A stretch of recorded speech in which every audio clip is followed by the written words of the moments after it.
A Witch Shall Be Born by Robert E. Howard.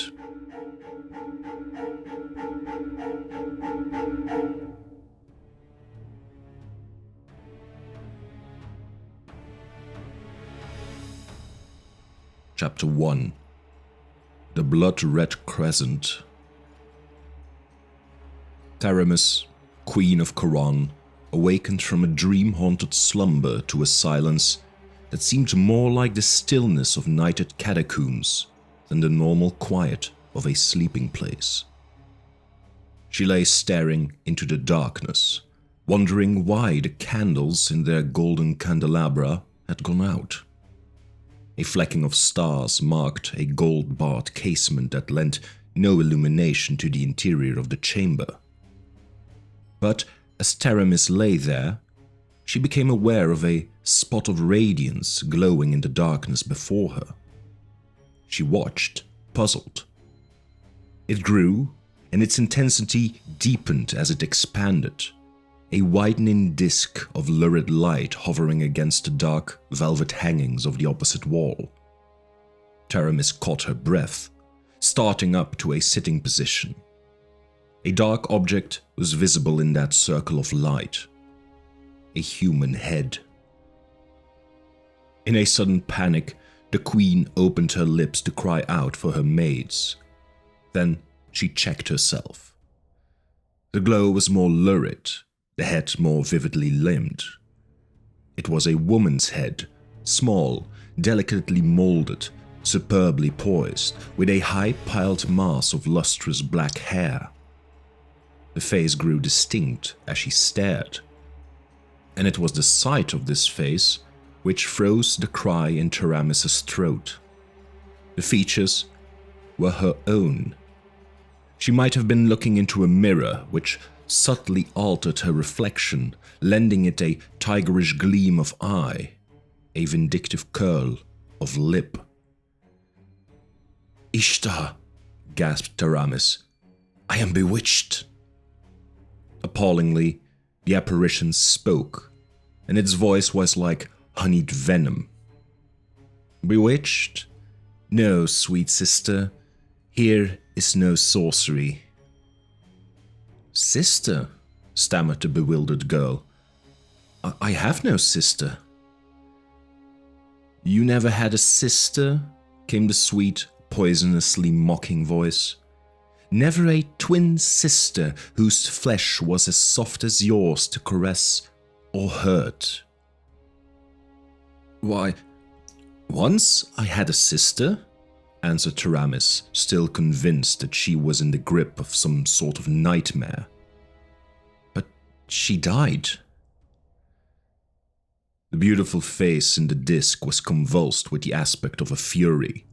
So hellish became its expression that Theramis, cowering back, half expected to see snaky locks writhe hissing about the ivory brow. "You lie!" The accusation was spat from between the snarling red lips. "She did not die! Fool! Oh, enough of this mummery! Look, and let your sight be blasted!" Light ran suddenly along the hangings like flaming serpents, and incredibly, the candles in the golden sticks flared up again.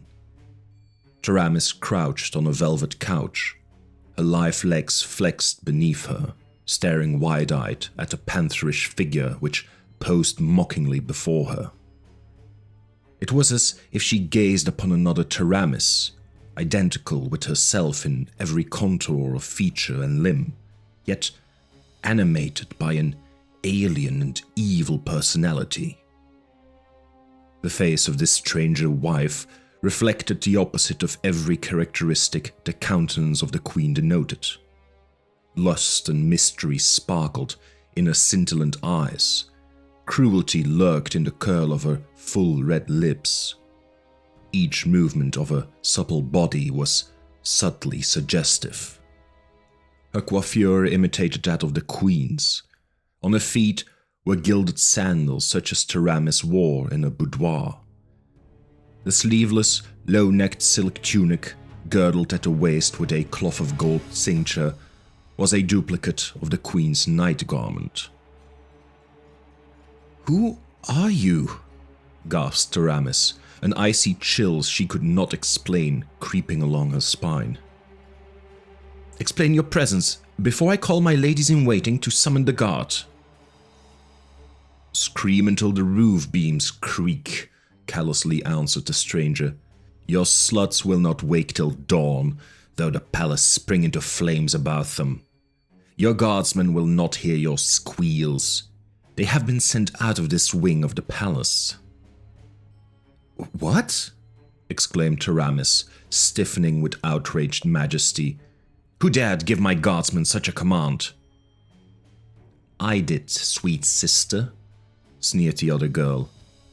"A little while ago, before I entered, they thought it was their darling adored queen. Ha!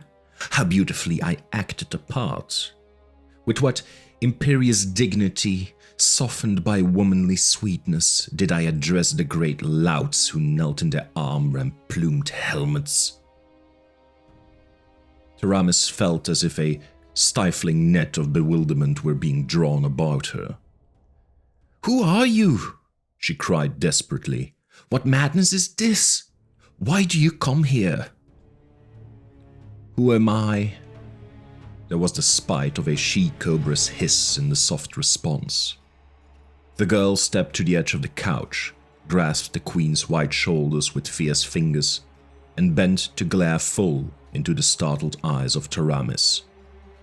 And under the spell of that hypnotic glare, the queen forgot to resent the unprecedented outrage of violent hands laid on regal flesh.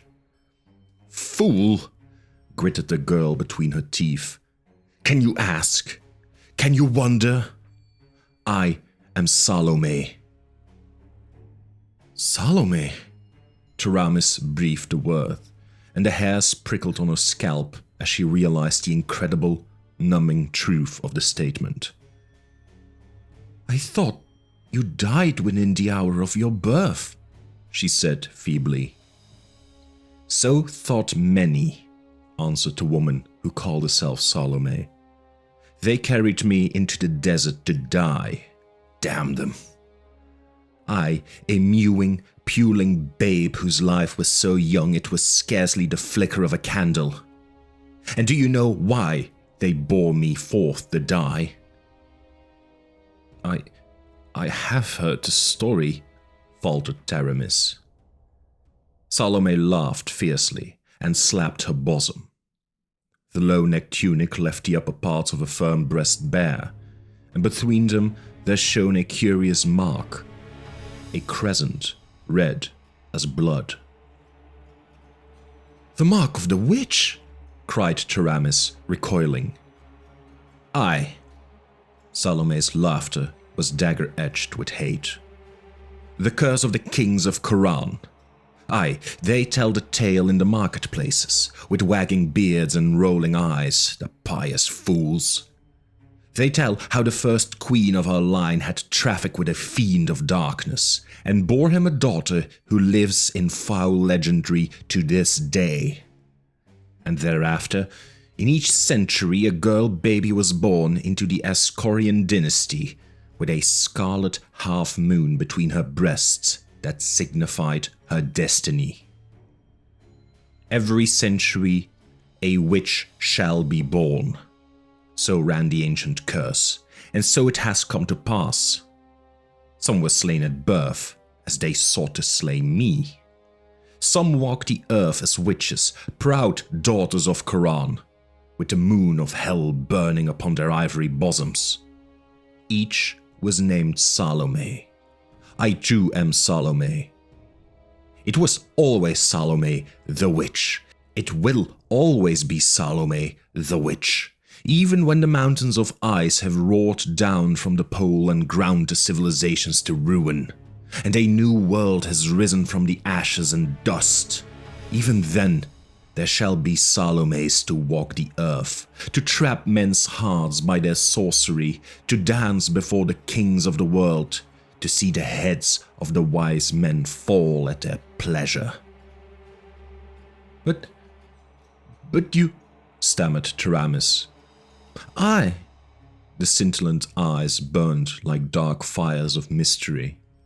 "They carried me into the desert far from the city and laid me naked on the hot sand under the flaming sun.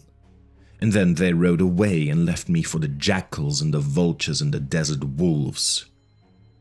But the life in me was stronger than the life in common folk, for it partakes of the essence of the forces that seethe in the black gulfs beyond mortal ken. The hours passed, and the sun slashed down like the molten flames of hell, but I did not die. Something of that torment I remember, faintly and far away, as one remembers a dim, formless dream. But then there were camels, and yellow-skinned men who wore silk robes and spoke in a weird tongue. Straight from the caravan road, they passed close by, and their leader saw me, and recognized the scarlet crescent on my bosom. He took me up and gave me life. He was a magician from far Kitai, returning to his native kingdom after a journey to Stygia. He took me with him to purple towering Paikang, its minarets rising amidst the vine-festooned jungles of bamboo, and there I grew to womanhood under his teaching. Age had steeped him deep in black wisdom, but not weakened his powers of evil. Many things he taught me. She paused, smiling enigmatically, with wicked mystery gleaming in her dark eyes. Then she tossed her head. He drove me from him at last, saying that I was but a common witch in spite of his teachings, and not fit to command the mighty sorcery he would have taught me. He would have made me queen of the world and ruled the nations through me, he said. But I was only a harlot of darkness. But what of it? I could never endure to seclude myself in a golden tower and spend the long hours staring into a crystal globe, mumbling over incantations written on serpent skin in the blood of virgins, poring over musty volumes in forgotten languages. He said I was but an earthly sprite, knowing naught of the deeper gulfs of cosmic sorcery. Well, this world contains all I desire: power and pomp and glittering pageantry, handsome men and soft women for my paramours and my slaves. He had told me who I was, of the curse and my heritage. I have returned to take that to which I have as much right as you. Now it is mine by right of possession. What do you mean? Taramis sprang up and faced her sister, stung out of her bewilderment and fright. Do you imagine that by drugging a few of my mates and tricking a few of my guardsmen, you have established a claim to the throne of Khauran? Do not forget that I am Queen of Khauran. I shall give you a place of honor as my sister, but... Salome laughed hatefully. How generous of you, dear, sweet sister. But before you begin putting me in my place, perhaps you will tell me whose soldiers camp in the plain outside the city walls. They are the Shemitish mercenaries of Constantius, the Kothic voivode of the Free Companies. And what do they do in Khauran? Cooed Salome.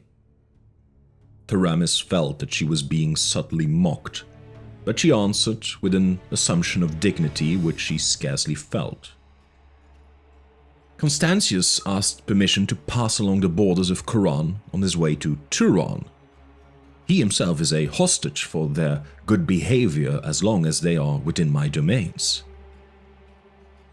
And Constantius, pursued Salome, did he not ask your hand today? Taramis shot her a clouded glance of suspicion. How did you know that? An insolent shrug of the slim, naked shoulders was the only reply. "And you refused, dear sister?" "Certainly I refused," exclaimed Taramis angrily.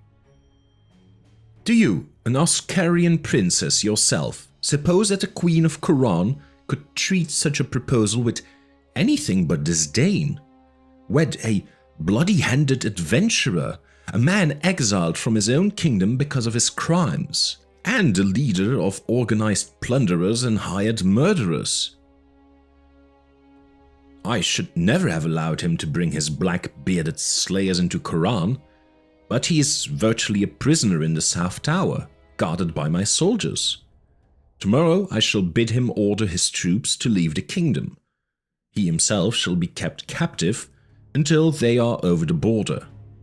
Meantime, my soldiers man the walls of the city, and I have warned him that he will answer for any outrages perpetrated on the villagers or shepherds by his mercenaries."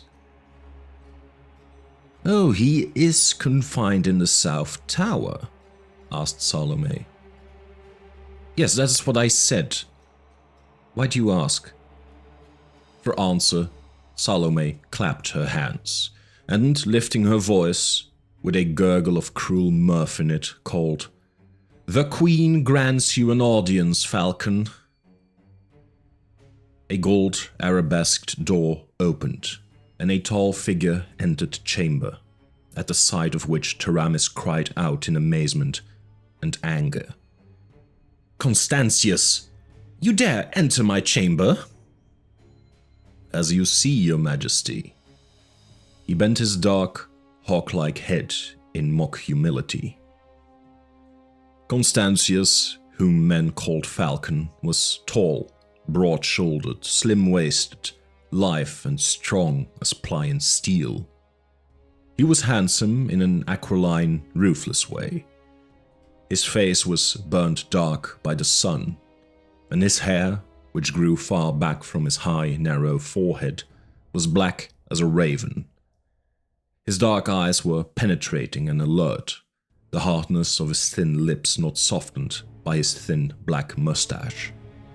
His boots were of Cordovan leather, his hose and doublet of plain, dark silk, tarnished with the wear of the camps and the stains of armor rust.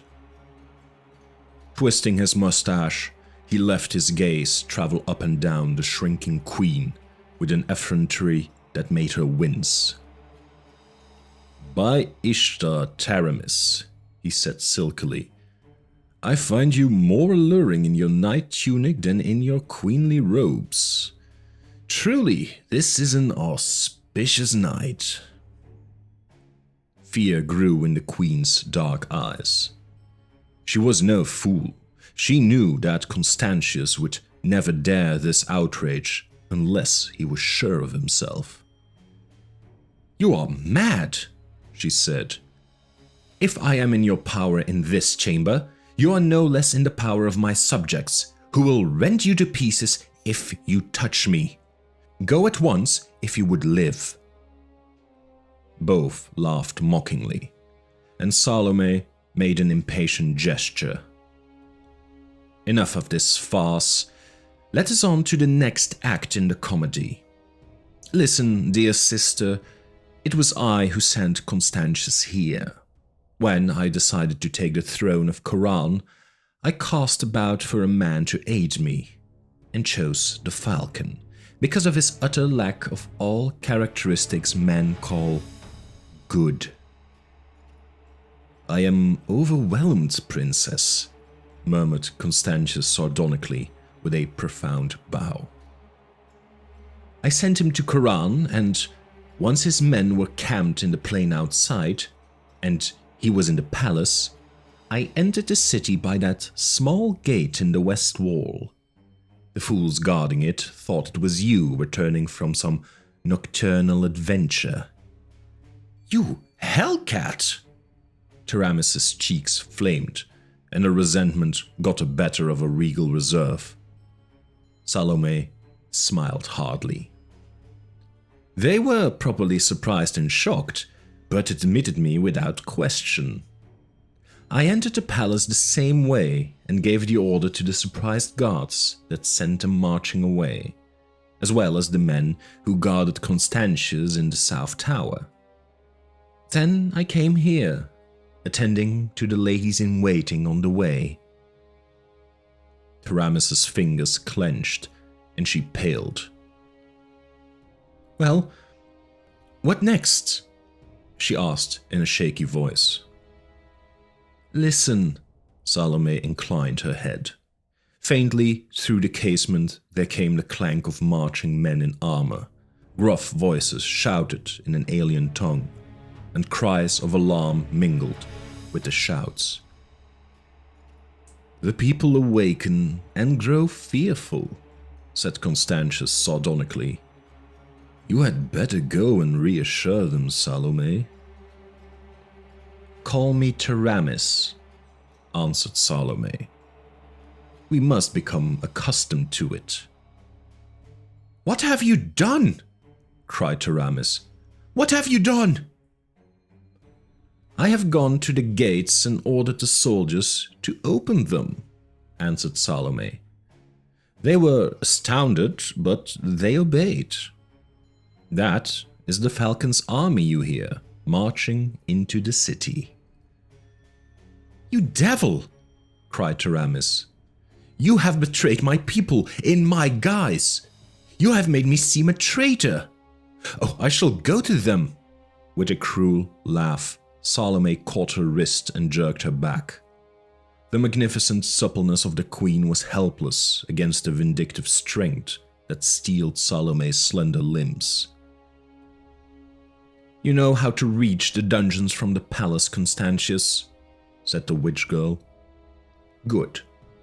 Take this Spitfire and lock her into the strongest cell. The jailers are all sound and drugged sleep, I saw to that.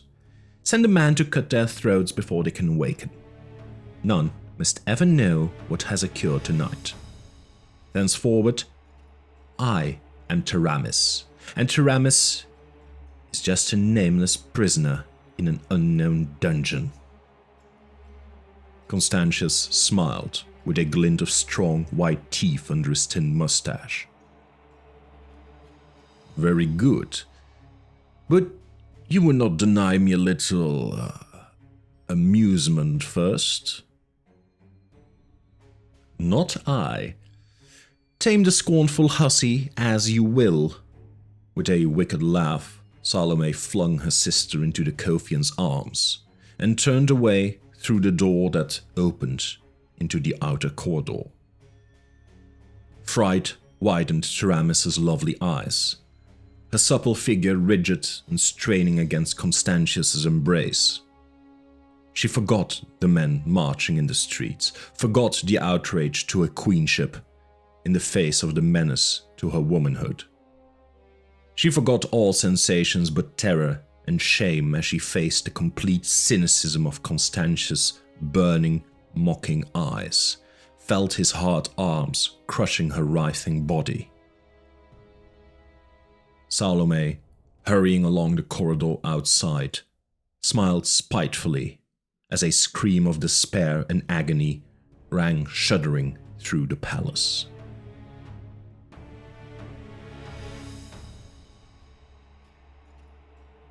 Chapter 2.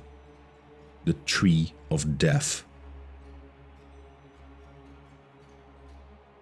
The young soldier's hose and shirt were smeared with dried blood, wet with sweat and grey with dust. Blood oozed from the deep gash in his thigh, from the cuts on his breast and shoulder. Perspiration glistened on his livid face, and his fingers were knotted in the cover of the divan on which he lay. Yet, his words reflected mental suffering that outweighed physical pain.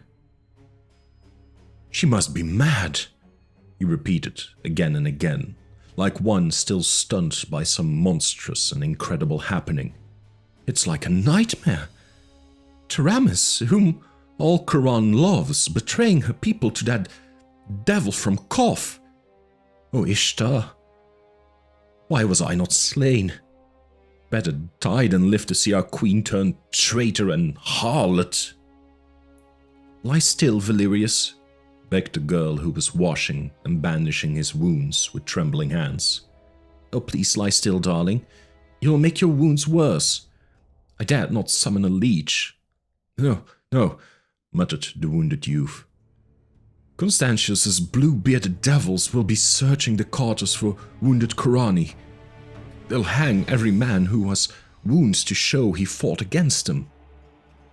"Oh, Taramis, how could you betray the people who worshipped you?" In his fierce agony, he writhed, weeping in rage and shame, and the terrified girl caught him in her arms, straining his tossing head against her bosom, imploring him to be quiet. "Better death than the black shame that has come upon Khauran this day," he groaned. "Did you see it, Ivga?" "No, Valerius." Her soft, nimble fingers were again at work, gently cleansing and closing the gaping edges of his raw wounds. "I was awakened by the noise of fighting in the streets. I looked out the casement and saw the Shemites cutting down people. Then presently I heard you calling me faintly from the alley door." "I had reached the limits of my strength," he muttered. "I fell in the alley and could not rise. I knew they'd find me soon if I lay there. I killed 3 of the blue-bearded beast by Ishtars. They'll never swagger through Khauran's streets, by the gods. Those fiends are tearing their hearts in hell." The trembling girl crooned soothingly to him, as to a wounded child, and closed his panting lips with her own cool, sweet mouth. But the fire that raged in his soul would not allow him to lie silent. "I was not on the wall when the Shemites entered," he burst out. "I was asleep in the barracks with the others not on duty. It was just before dawn when our captain entered. His face was pale under his helmet. 'The Shemites are in the city,' he said. The queen came to the southern gate and gave the orders that they should be admitted. She made the men come down from the walls, where they've been on guard since Constantius entered the kingdom. I don't understand it, and neither does anyone else, but I heard her give the order, and we obeyed as we always do. We are ordered to assemble in the square before the palace. Form ranks outside the barracks and march. Leave your arms and armor here. Ishtar knows what this means, but it's the queen's order." Well, when we came to the square, the Shemites were drawn up on foot opposite the palace. 10,000 of the blue-bearded devils, fully armed, and people's heads were thrust out of every window and door on the square. The streets leading into the square were thronged by bewildered folk. Taramis was standing on the steps of the palace, alone except for Constantius, who stood stroking his mustache like a great lean cat who just devoured a sparrow. But 50 Shemites with bows in their hands were ranged below them. That's where the Queen's Guard should have been. But they were drawn up at the foot of the palace stairs, as puzzled as we, though they had come fully armed, in spite of the Queen's orders.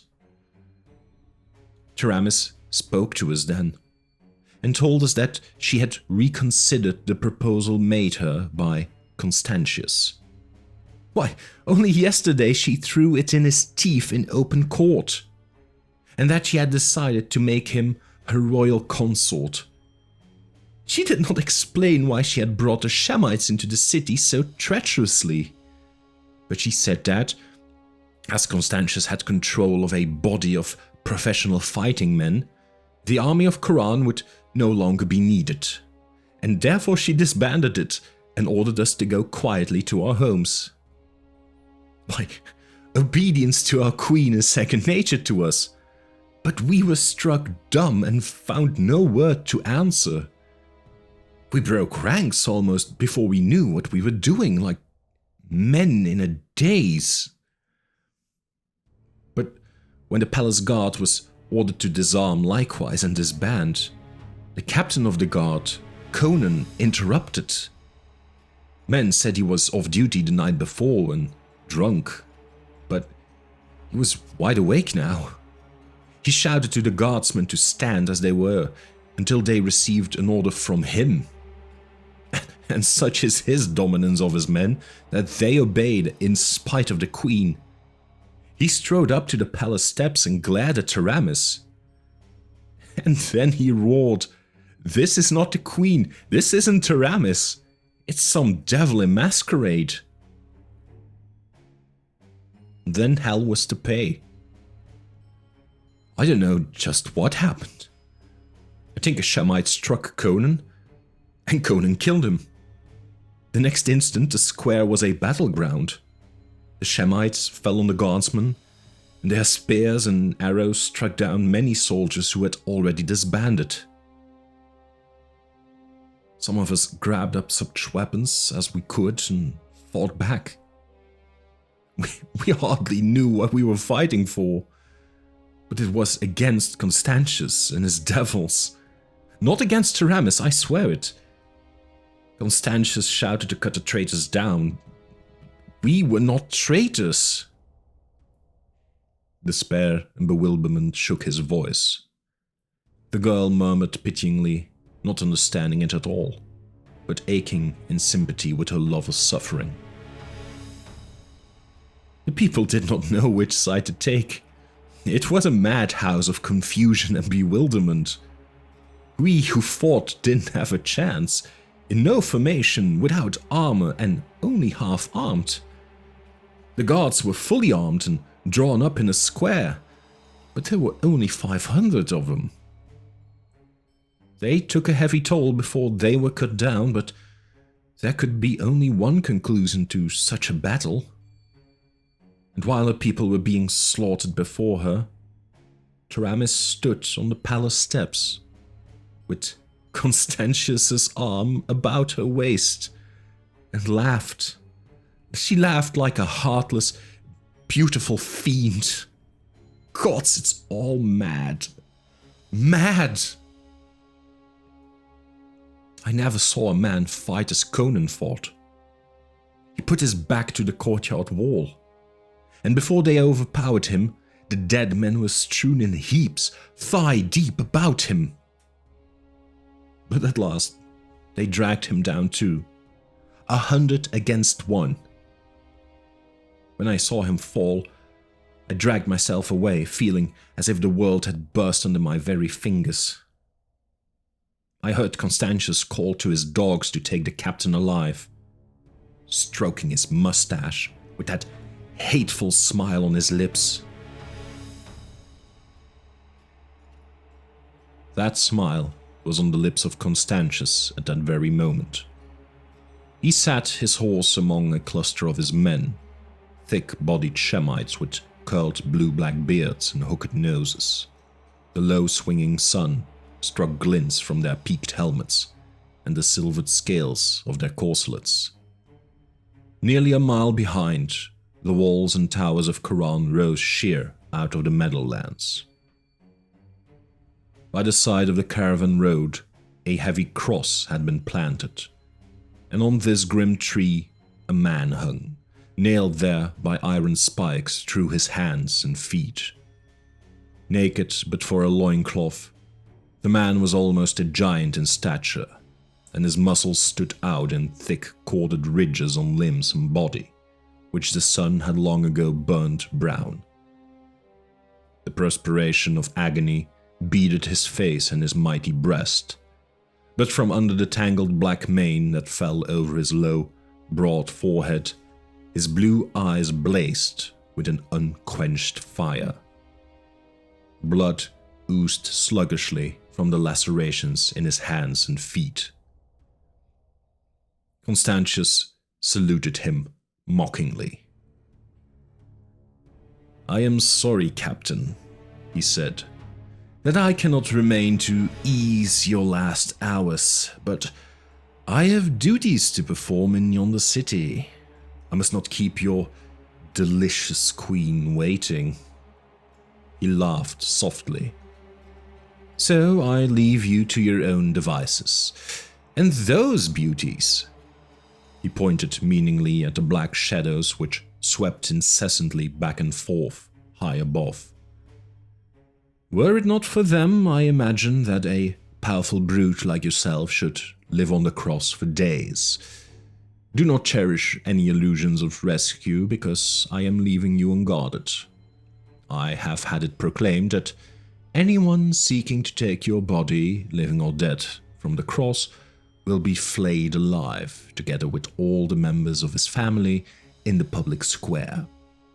I am so firmly established in Khauran that my order is as good as a regiment of guardsmen.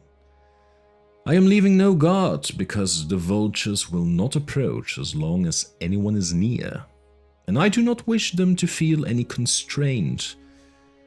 That is also why I brought you so far from the city. These desert vultures approach the walls no closer than this spot. And so, brave captain, farewell. I will remember you when, in an hour, Taramis lies in my arms." Blood started afresh from the pierced palms as the victim's mallet-like fists clenched convulsively on the spike heads.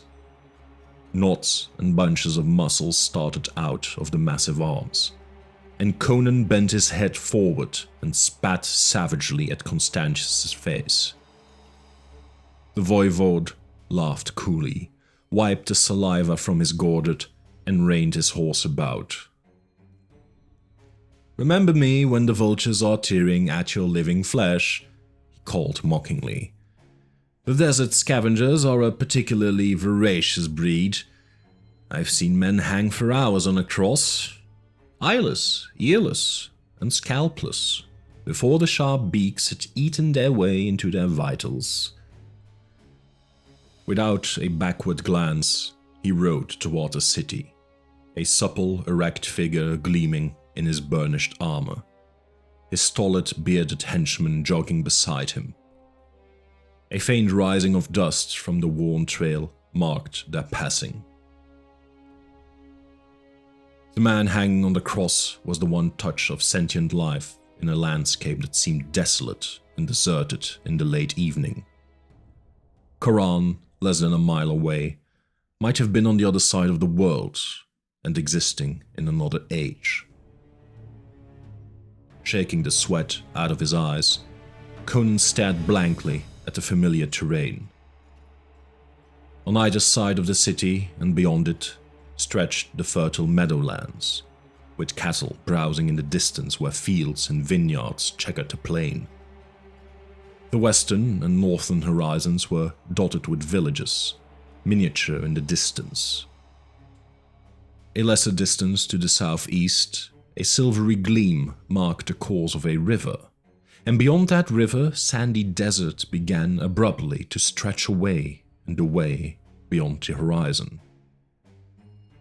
Conan stared at that expanse of empty waste, shimmering tawnily in the late sunlight, as a trapped hawk stares at the open sky. A revulsion shook him when he glanced at the gleaming towers of Khauran. The city had betrayed him, trapped him into circumstances that left him hanging on a wooden cross like a hare nailed to a tree. A red lust for vengeance swept away the thought. Curses ebbed fitfully from the man's lips. All his universe contracted, focused, became incorporated in the 4 iron spikes that held him from life and freedom. His great muscles quivered, knotting like iron cables. With the sweat starting out on his graying skin, he sought to gain leverage, to tear the nails from the wood. It was useless. They had been driven deep.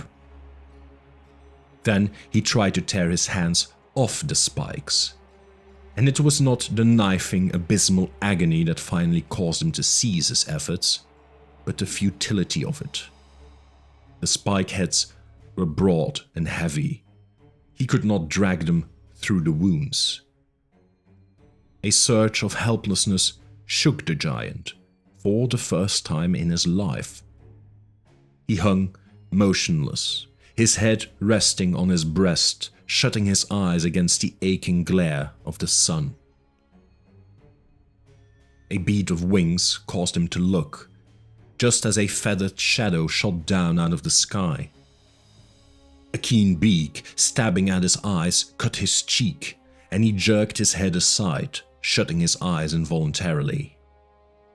He shouted, a croaking, desperate shout of menace, and the vultures swerved away and retreated, frightened by the sound. They resumed their wary circling above his head. Blood trickled over Conan's mouth, and he licked his lips involuntarily, spat at the salty taste. Thirst assailed him savagely. He had drunk deeply of wine the night before, and no water had touched his lips since before the battle in the square that dawn. And killing was thirsty, salt-sweaty work. He glared at the distant river as a man in hell glares through the open grill. He thought of gushing freshets of white water he had breasted, laved to the shoulders in liquid jade. He remembered great horns of foaming ale, jacks of sparkling wine gulped carelessly or spilled on the tavern floor. He bit his lip to keep from bellowing in intolerable anguish as a tortured animal bellows. The sun sank, a lurid ball in a fiery sea of blood.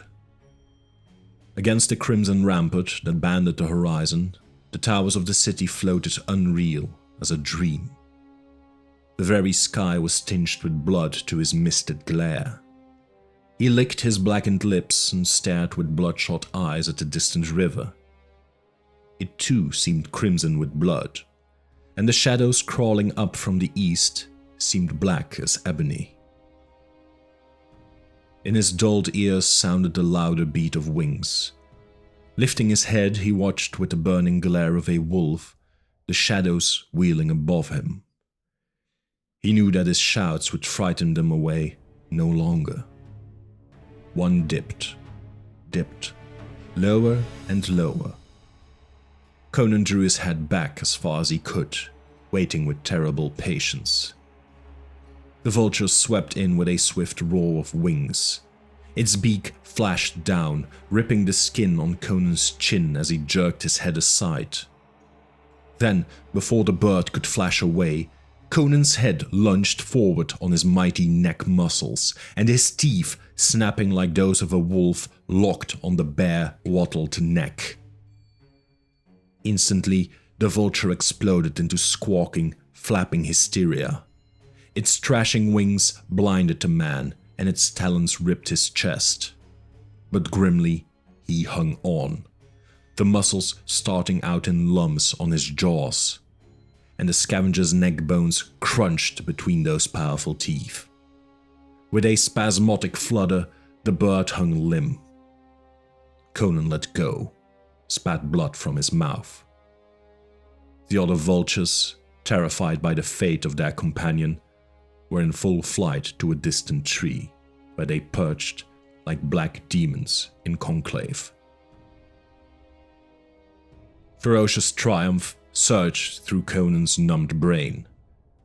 Life beat strongly and savagely through his veins. He could still deal death. He still lived. Every twinge of sensation, even that of agony, was a negation of death. "By Mitra," either a voice spoke or he suffered from hallucination. "In all my life I have never seen such a thing." Shaking the sweat and blood from his eyes, Conan saw 4 horsemen sitting their steeds in the twilight and staring up at him. 3 were lean, wide-robed hawks, Zwagir tribesmen without a doubt, nomads from beyond the river. The other was dressed like them in a white, girdled calotte, and a flowing headdress which banded about the temples with a triple circlet of braided camel hair, fell to his shoulders. But he was not a Shemite. The dust was not so thick, nor Conan's hawk-like side so clouded, that he could not perceive the man's facial characteristics. He was as tall as Conan, though not so heavily limbed. His shoulders were broad, and his supple figure was hard as steel and whalebone. A short black beard did not altogether mask the aggressive jut of his lean jaw, and grey eyes, cold and piercing as a sword, gleamed from the shadows of the cafetiere. Quieting his restless steed with a quick, sure hand, this man spoke. "By Mitra, I should know this man." "Aye." It was the guttural accents of a Zwagir. "It is the Cimmerian who was captain of the Queen's Guard." "She must be casting off all her old favorites," muttered the rider. "Would have thought it of Queen Taramis. I'd rather have had a long, bloody war. Would have given us desert folk a chance to plunder. As it is, we've come this close to the walls and found only this nag." He glanced at a fine gelding led by one of the nomads. "And this dying dog." Conan lifted his bloody head. "If I could come down from this beam, I'd make a dying dog out of you, you Zaporoskan thief," he rasped through blackened lips. "Mitra, the knave knows me," exclaimed the other. "How, knave, do you know me?" "There is only one of your breed in these parts," muttered Conan. "You are Olgerd Vladislav, the outlaw chief." "Aye, and once a hetman of the Kozaki of the Zaporoskan River, as you have guessed. Would you like to live?" "Only a fool would ask that question," panted Conan. "I am a hard man," said Olgerd, "and toughness is the only quality I respect in a man. I shall judge you if you are a man, or only a dog after all, fit only to lie here and die." "If we cut him down we may be seen from the walls," objected one of the nomads. Olgerd shook his head. "The dusk is deep. Here, take this axe, Jabal, and cut down the cross at the base." "If it falls forward it will crush him," objected Jabal. "I can cut it so it will fall backwards, but then the shock of the fall may crack his skull and tear loose all of his entrails." "If he's worthy to ride with me, he'll survive it," answered Olgerd imperturbably. "If not, then he doesn't deserve to live. Cut." The first impact of the battle axe against the wood and its accompanying vibrations sent lances of agony through Conan's swollen feet and hands. Again and again the blade fell, and each stroke reverberated on his bruised brain, setting his tortured nerves aquiver. But he set his teeth and made no sound. The axe cut through. The cross reeled on its splintered base and toppled backward. Conan made his whole body a solid knot of iron-hard muscle, jammed his head back hard against the wood, and held it rigid there. The beam struck the ground heavily and rebounded slightly. The impact tore his wounds and dazed him for an instant.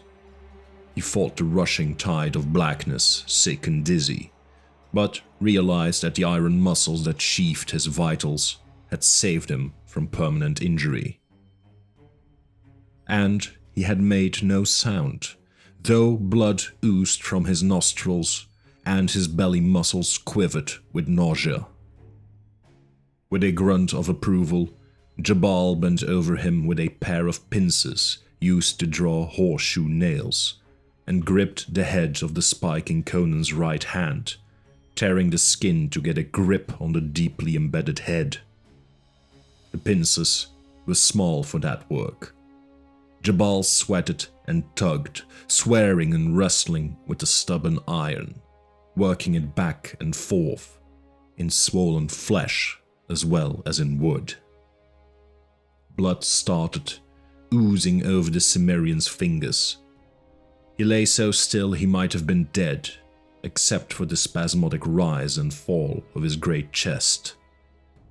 The spike gave way, and Jabal held up the blood-stained thing with a grunt of satisfaction, then flung it away and bent over the other.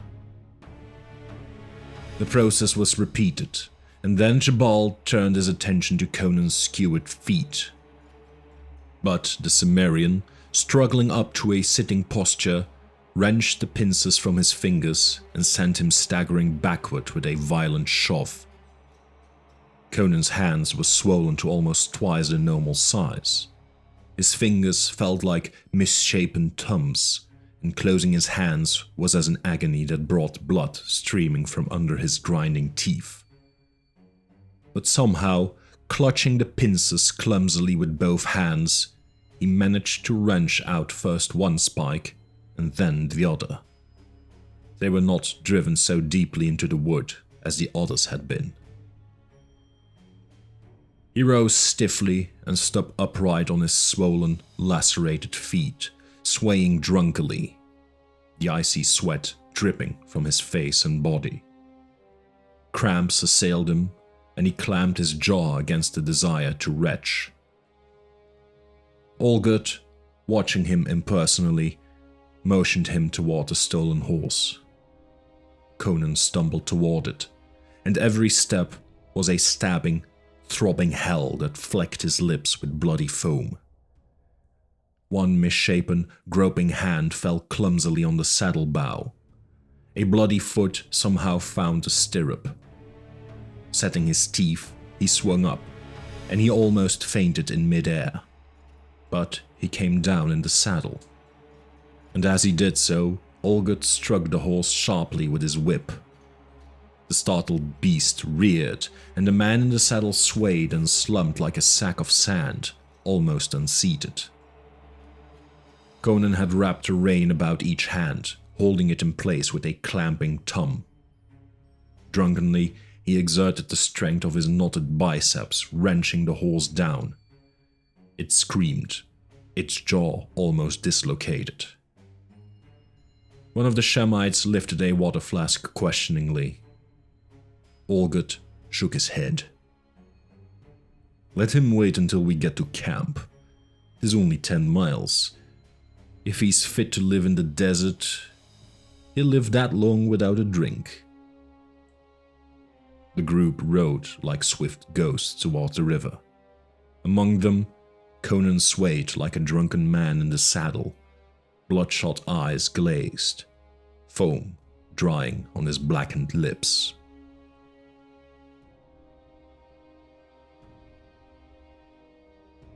Chapter 3.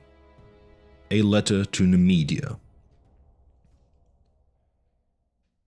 The savant Astræus, traveling in the east in his never-tiring search for knowledge, wrote a letter to his friend and fellow philosopher Alcimedes in his native Nemedia, which constitutes the entire knowledge of the Western nations concerning the events of that period in the east, always a hazy, half-mythical region in the minds of the Western folk. Astræus wrote, in part, "You can scarcely conceive, my dear old friend, the conditions now existing in this tiny kingdom since Queen Taramis admitted Constantius and his mercenaries, an event which I briefly described in my last hurried letter. 7 months have passed since then, during which time it seems as though the devil himself had been loosed in this unfortunate realm. Taramis seems to have gone quite mad. Whereas formerly she was famed for her virtue, justice, and tranquility, she is now notorious for qualities precisely opposite to those enumerated. Her private life is a scandal, or perhaps private is not a correct term, since the queen makes no attempt to conceal the debauchery of her court.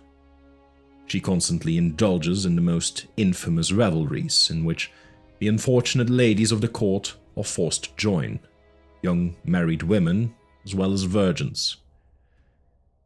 She herself has not bothered to marry her paramour Constantius, who sits on the throne beside her and reigns as her royal consort, and his officers follow his example and do not hesitate to debauch any women they desire, regardless of her rank or station.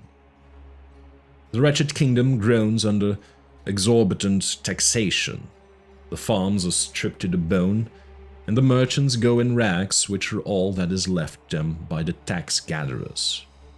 Nay, they are lucky if they escape with a whole skin. I sense your incredulity, good Alcimedes. You will fear that I exaggerate conditions in Khauran. Such conditions would be unthinkable in any of the Western countries, admittedly, but you must realize the vast difference that exists between West and East, especially this part of the East. In the first place, Khauran is a kingdom of no great size, one of the many principalities which at one time formed the eastern part of the Empire of Koth, and which later regained the independence which was theirs at a still earlier age. This part of the world is made up of these tiny realms, diminutive in comparison with the great kingdoms of the West, or the great sultanates of the farther East, but important in their control of the caravan routes and in the wealth concentrated in them. Khauran is the most southeasterly of these principalities, bordering on the very deserts of eastern Shem. The city of Khauran is the only city of any magnitude in the realm, and stands within sight of the river which separates the grasslands from the sandy desert, like a watchtower to guard the fertile meadows behind it. The land is so rich that it yields 3 and 4 crops a year, and the plains north and west of the city are dotted with villages. To one accustomed to the great plantations and stock farms of the West, it is strange to see these tiny fields and vineyards, yet wealth in grain and fruit pours from them as from a horn of plenty. The villagers are agriculturists, nothing else. Of a mixed aboriginal race, they are unwarlike, unable to protect themselves, and forbidden the possession of arms. Dependent wholly upon the soldiers of the city for protection, they are helpless under the present conditions. So the savage revolt of the rural sections, which would be a certainty in any Western nation, is here impossible. They toil supinely under the iron hand of Constantius, and his black-bearded Shemites ride incessantly through the fields, with whips in their hands, like the slave drivers of the black serfs who toil in the plantations of southern Zingara. Nor do the people of the city fare any better. Their wealth is stripped from them, their fairest daughters taken to glut the insatiable lust of Constantius and his mercenaries. These men are utterly without mercy or compassion, possessed of all the characteristics our armies learned to abhor in our wars against the Shemitish allies of Argos: inhuman cruelty, lust, and wild beast ferocity.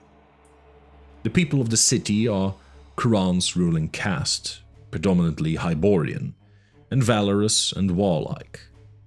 But the treachery of their queen delivered them into the hands of their oppressors. The Shemites are the only armed force in Khauran, and the most hellish punishment is inflicted on any Khaurani found possessing weapons. A systemic persecution to destroy the young Khaurani men able to bear arms has been savagely pursued. Many have ruthlessly been slaughtered, others sold as slaves to the Turanians. Thousands have fled the kingdom and either entered the service of other rulers or become outlaws, lurking in numerous bands along the borders. At present, there is some possibility of invasion from the desert, which is inhabited by tribes of Shemitish nomads.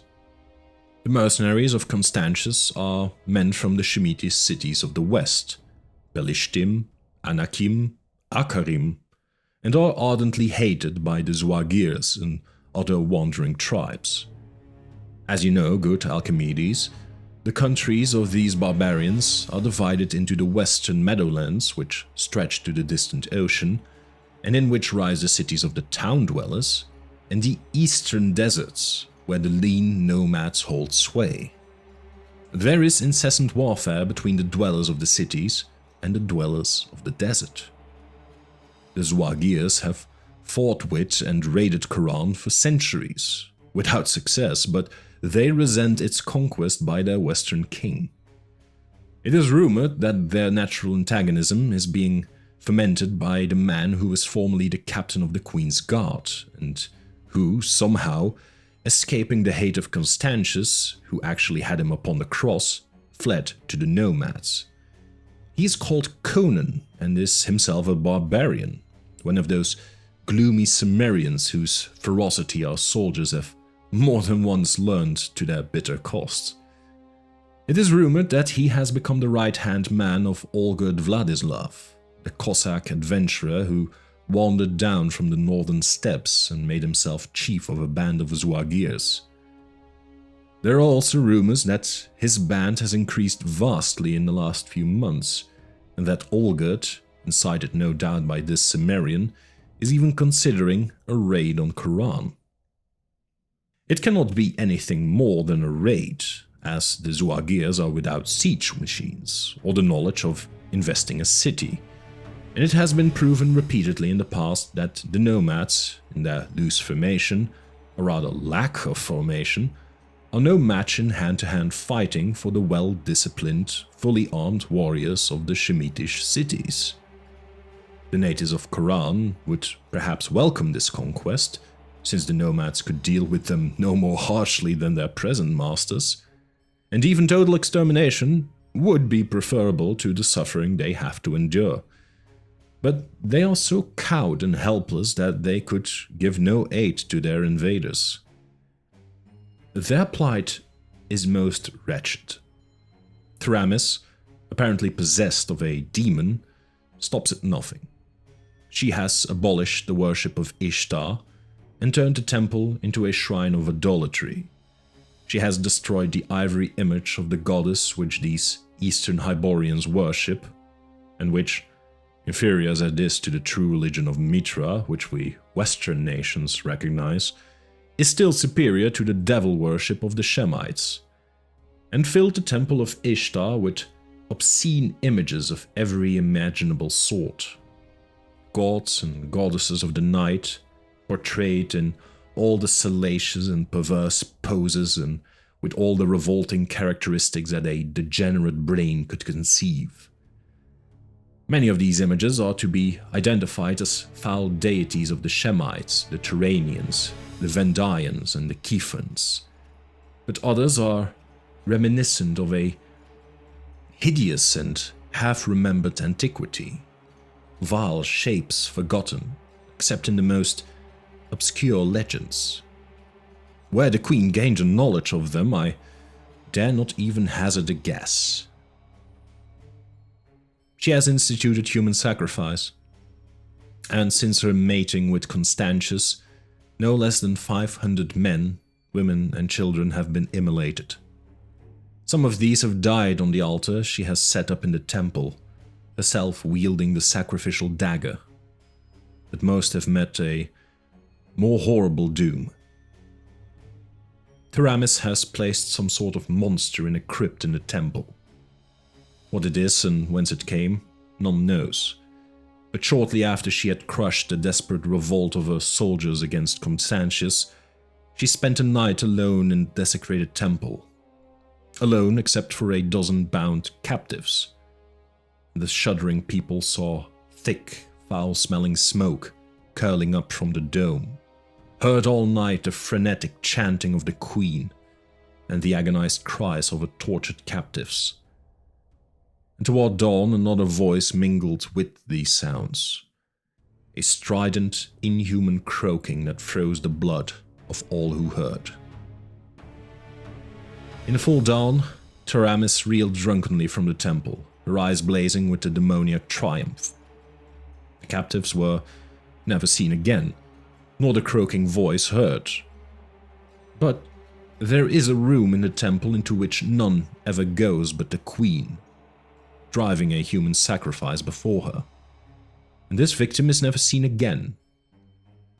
All know that in that grim chamber lurks some monster from the Black Night of Ages which devours the shrieking humans Taramis delivers upon it.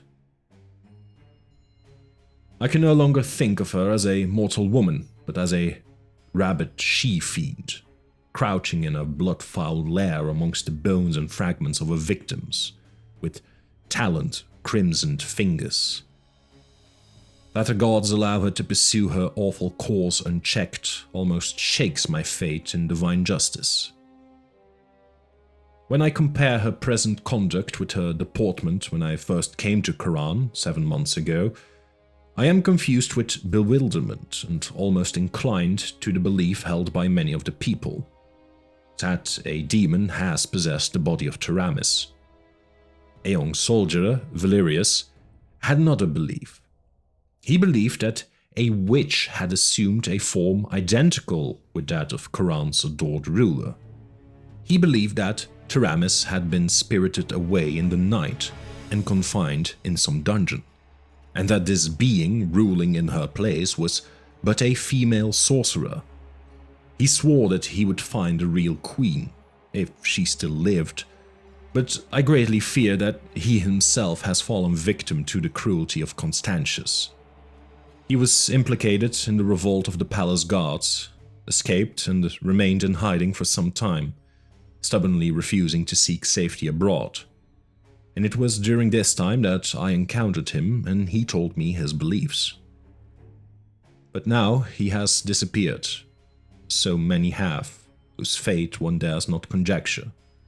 And I fear he has been apprehended by the spies of Constantius. But I must conclude this letter and slip it out of the city by means of a swift carrier pigeon, which will carry it to the post whence I purchased it, on the borders of Koth. By rider and camel train it will eventually come to you. I must haste before dawn. It is late and the stars gleam whitely on the gardened roofs of Khauran. A shuddering silence envelops the city, in which I hear the throb of a sullen drum from the distant temple. I doubt not that Taramis is there, concocting more devilry. But the savant was incorrect in his conjecture concerning the whereabouts of the woman he called Taramis. The girl whom the world knew as Queen of Khauran stood in a dungeon, lighted only by a flickering torch which played on her features, etching the diabolical cruelty of a beautiful countenance. On the bare stone before her crouched a figure whose nakedness was scarcely covered with tattered rags. This figure Salome touched contemptuously with the upturned toe of a gilded sandal, and smiled vindictively as her victim shrank away. "You do not love my caresses, sweet sister." Taramis was still beautiful, in spite of her rags and the imprisonment and abuse of 7 weary months. She did not reply to her sister's taunts, but bent her head as one grown accustomed to mockery. This resignation did not please Salome. She bit her red lip and stood tapping the toe of her shoe against the floor as she frowned down at the passive figure. Salome was clad in the barbaric splendor of a woman of Shushan. Jewels glittered in the torchlight on her gilded sandals, on her gold breastplates, and the slender chains that held them in place. Gold anklets clashed as she moved.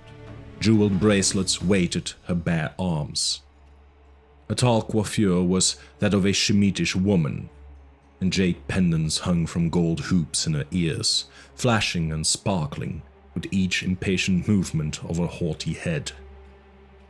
A gem-crusted girdle supported a silk skirt so transparent that it was in the nature of a cynical mockery of convention.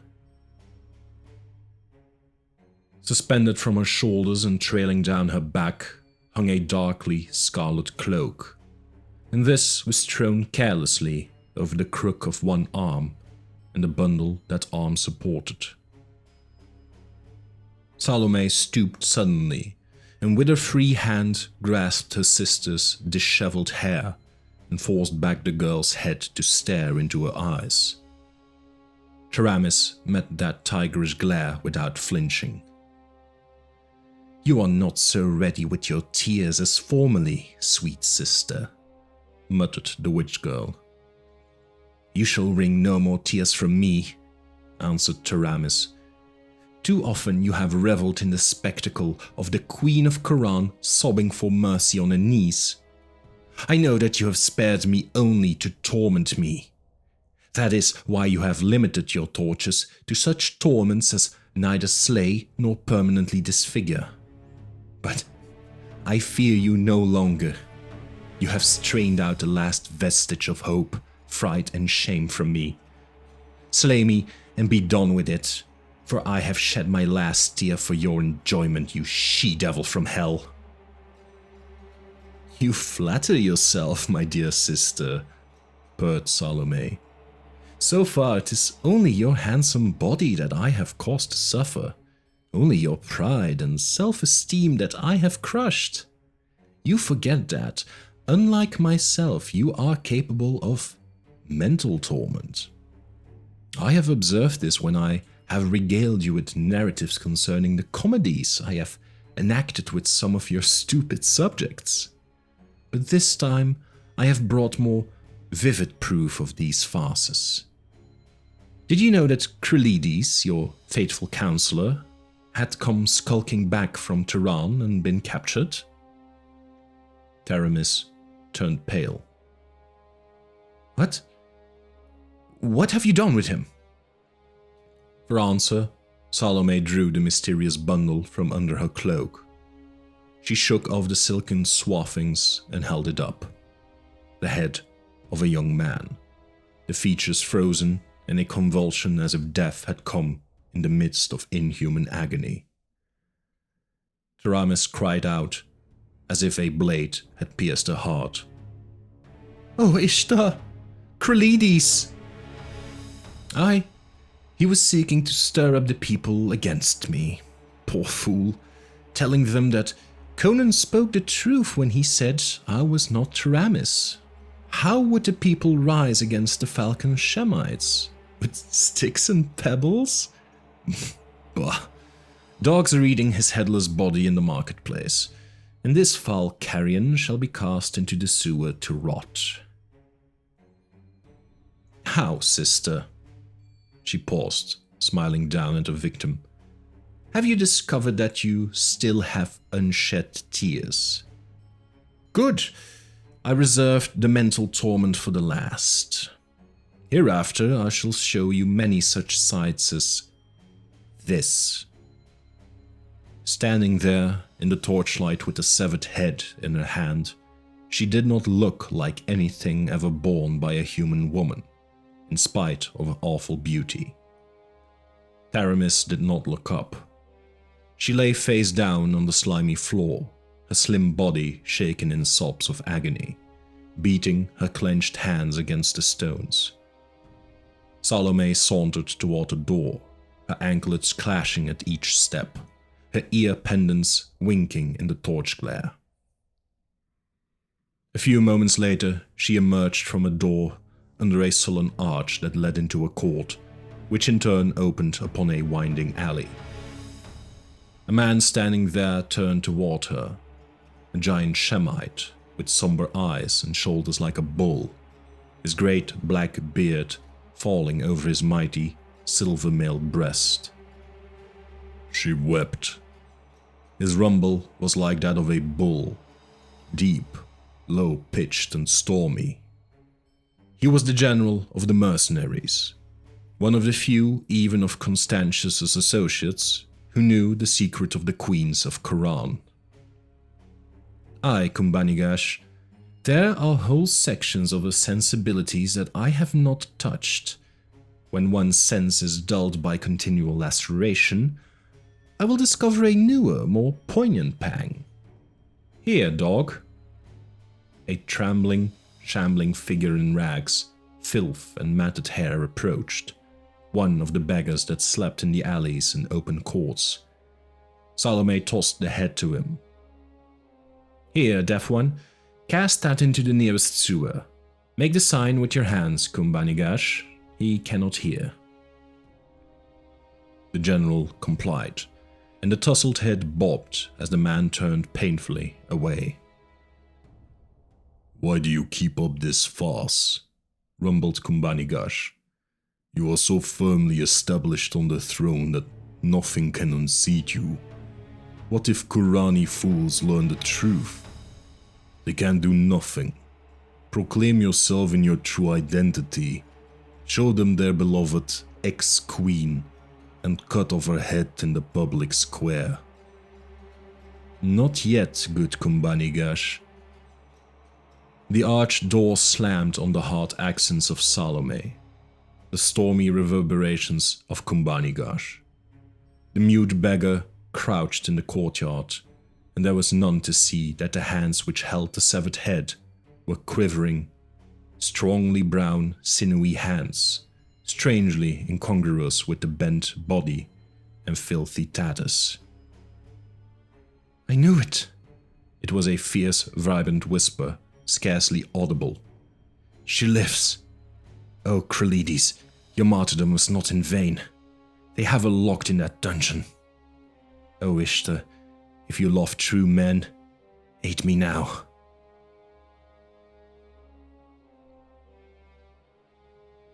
Chapter 4 Wolves of the Desert.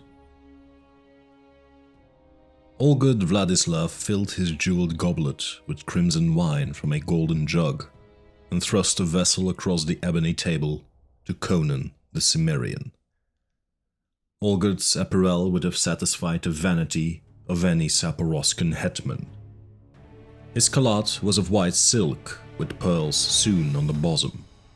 Girdled at the waist with a buckhoriate belt, his skirts were drawn back to reveal his white, silken breeches, tucked into short boots of soft green leather, adorned with gold thread. On his head was a green silk turban, wound about a spired helmet chased with gold. His only weapon was a broad curved Cherkess knife in an ivory sheath, girdled high on his left hip, Cossack fashion. Throwing himself back on his gilded chair with its carven eagles, Olgerd spread his booted legs before him and gulped down the sparkling wine noisily.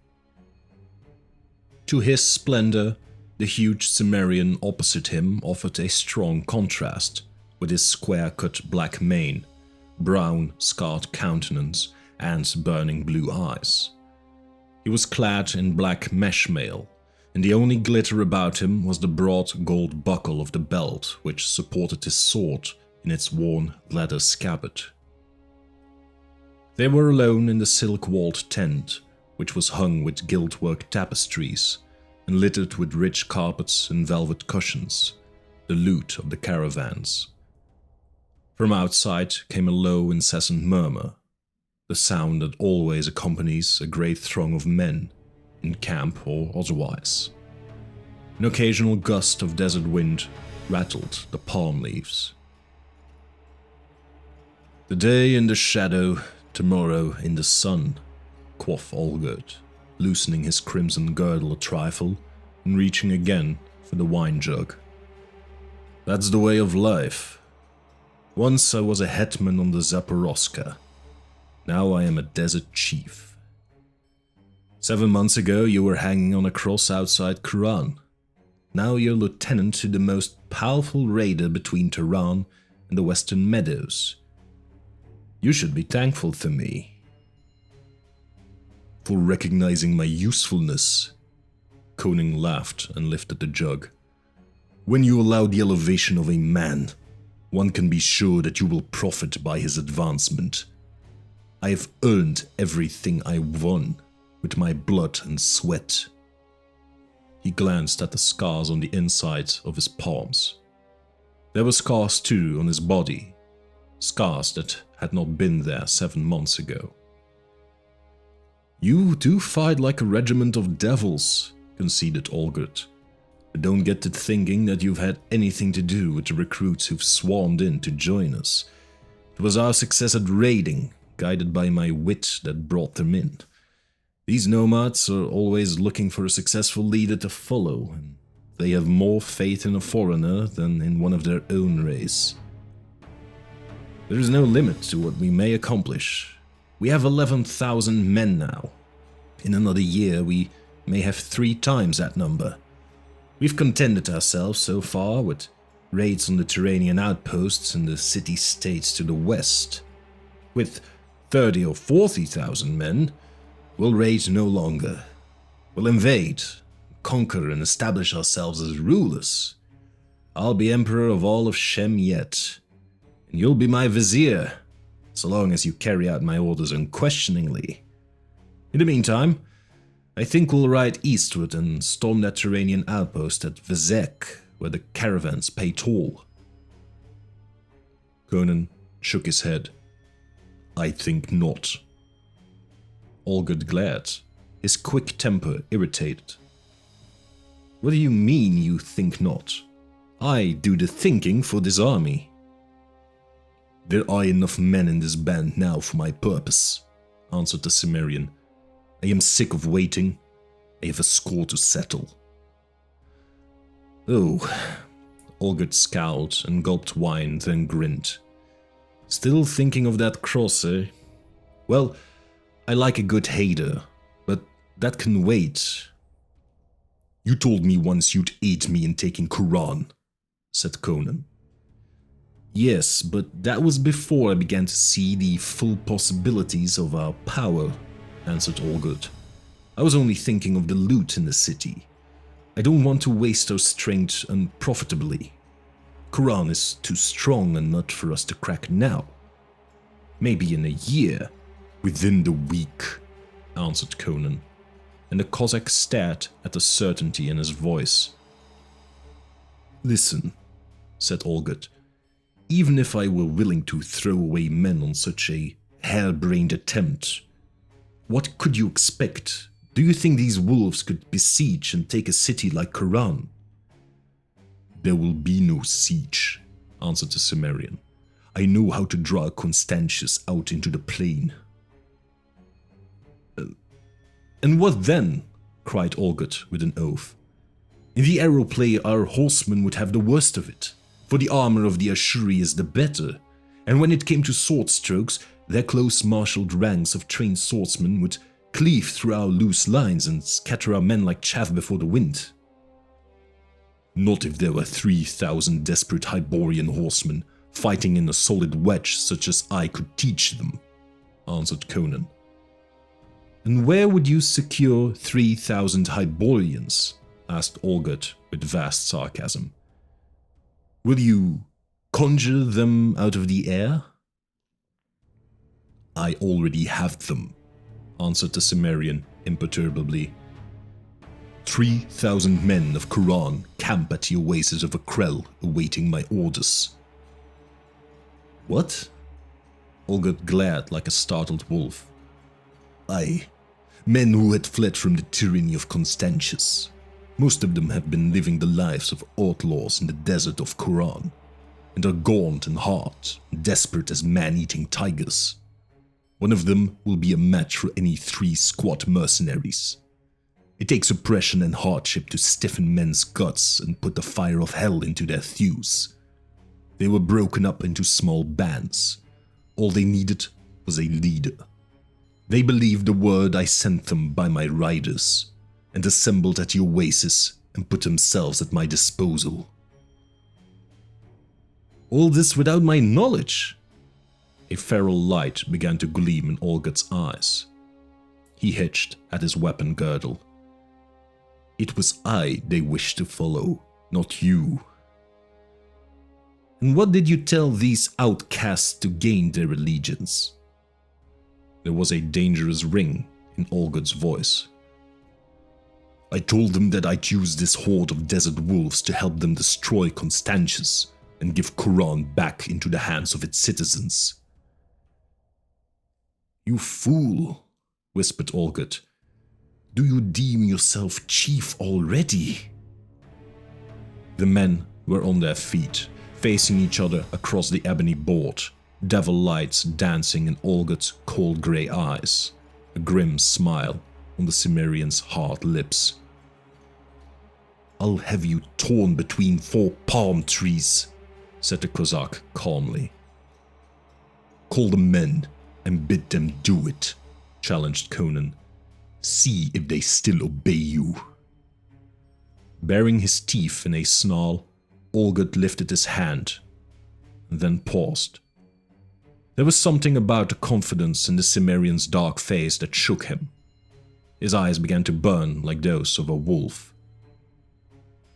"You scum of the Western Hills," he muttered.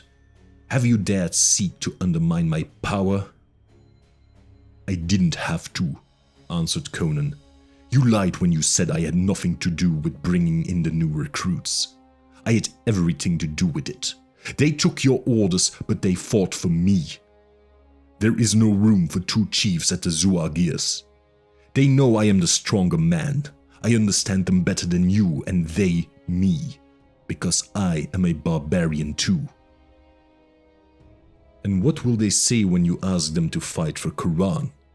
asked Olgerd sardonically. "They'll follow me.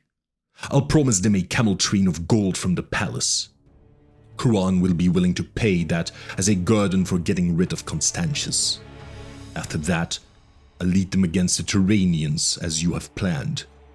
They want loot, and they'd as soon fight Constantius for it as anybody." In Olgerd's eyes grew a recognition of defeat. In his red dreams of empire, he had missed what was going on about him.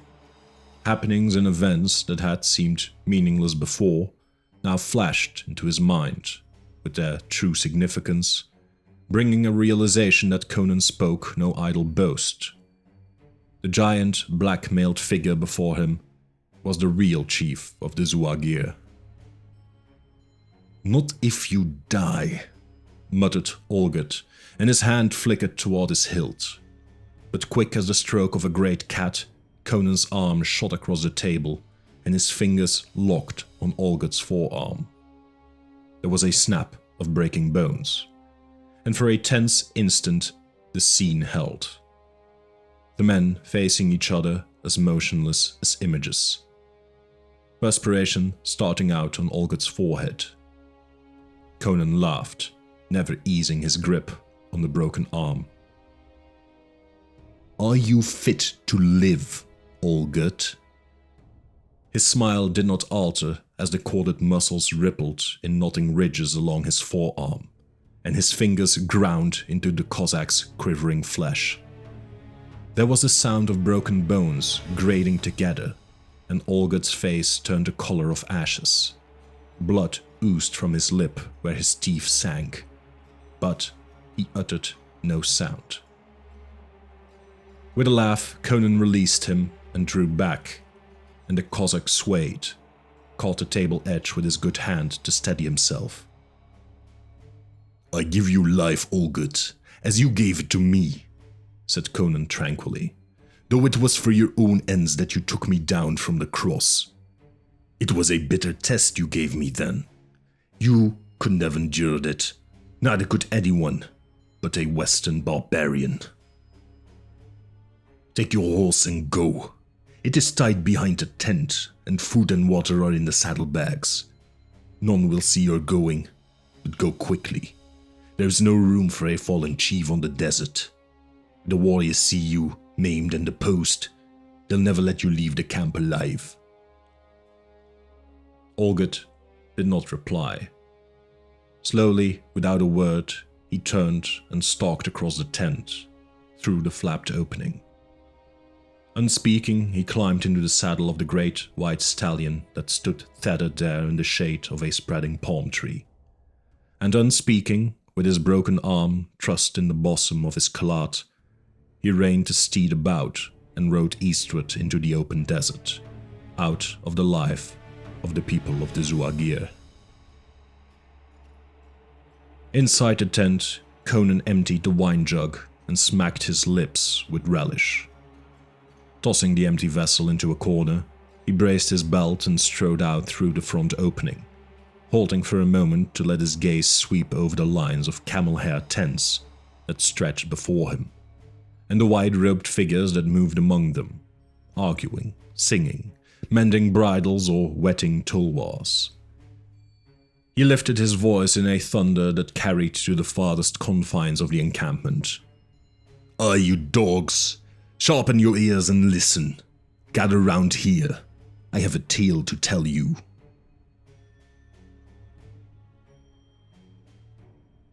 Chapter 5. The Voice from the Crystal. In a chamber in a tower near the city wall, a group of men listened attentively to the words of one of their number. They were young men, but hard and sinewy, with a bearing that comes only to men rendered desperate by adversity. They were clad in mail shirts and worn leather. Swords hung at their girdles. "I knew that Conan spoke the truth when he said it was not Taramis," the speaker exclaimed. "For months I have haunted the outskirts of the palace, playing the part of a deaf beggar. At last I learned what I had believed, that our queen was a prisoner in the dungeons that adjoin the palace. I watched my opportunity and captured the Shemitish jailer, knocked him senseless as he left the courtyard late one night, dragged him into a cellar nearby and questioned him. Before he died, he told me what I have just told you, and what we have suspected all along. That the woman ruling Khauran is a witch, Salome. Taramis, he said, is imprisoned in the lowest dungeon. This invasion of the Zuagirs gives us the opportunity we sought. What Conan means to do, I cannot say. Perhaps he merely wishes vengeance on Constantius. Perhaps he intends sacking the city and destroying it. He is a barbarian, and no one can understand their minds.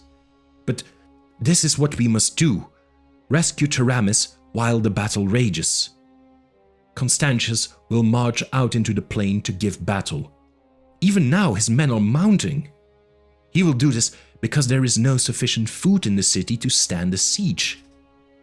Conan burst out of the desert so suddenly that there was no time to bring in supplies. And the Cimmerian is equipped for a siege. Scouts have reported that the Zuagirs have siege engines, built undoubtedly according to the instructions of Conan, who learned all the arts of war among the Western nations. Constantius does not desire a long siege, so he will march with his warriors into the plain, where he expects to scatter Conan's forces at one stroke. He will leave only a few hundred men in the city, and they will be on the walls and in the towers commanding the gates. The prison will be left all but unguarded. When we have freed Taramis, our next actions will depend upon circumstances. If Conan wins, we must show Taramis to the people and bid them rise. And they will. Oh, they will. With their bare hands, they are enough to overpower the Shemites left in the city and close the gates against both the mercenaries and the nomads. Neither must get within the walls. And then we will parley with Conan. He was always loyal to Taramis. If he knows the truth and she appeals to him, I believe he will spare the city. If, which is more probable, Constantius prevails and Conan is routed, we must steal out of the city with the queen and seek safety in flight. Is all clear? They replied in one voice. Then let us loosen our blades in our scabbards, commend our souls to Ishtar, and start for the prison, for the mercenaries are already marching through the southern gate. This was true. The dawnlight glinted on peaked helmets pouring in a steady stream through the broad arch on the bright housings of the chargers. This would be a battle of horsemen, such as is possible only in the lands of the east. The riders flowed through the gates like a river of steel, somber figures in black and silver mail, with their curled beards and hooked noses, and their inexorable eyes in which glimmered the fatality of their race, the utter lack of doubt or of mercy. The streets and the walls were lined with throngs of people who watched silently these warriors of an alien race riding forth to defend their native city. There was no sound. Dully expressionless, they watched, those gaunt people in shabby garments, their caps in their hands. In a tower that overlooked the broad street that led to the southern gate, Salome lolled on a velvet couch, cynically watching Constantius as he settled his broad sword belt about his lean hips and drew on his gauntlets. They were alone in the chamber. Outside, the rhythmical clank of harness and shuffle of horses' hoofs welled up through the gold-barred casements.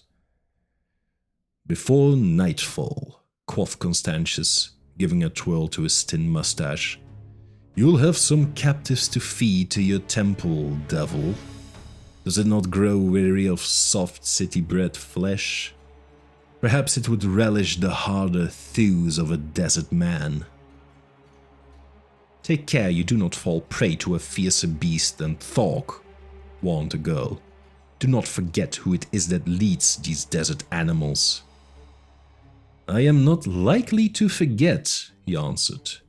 "That is one reason why I am advancing to meet him. The dog has fought in the West and knows the art of siege. My scouts had some trouble in approaching his columns, for his outriders have eyes like hawks. But they did get close enough to see the engines he is dragging on ox-cart wheels drawn by camels. Catapults, rams, ballistas, mangonels. By Ishtar. He must have had 10,000 men working day and night for a month.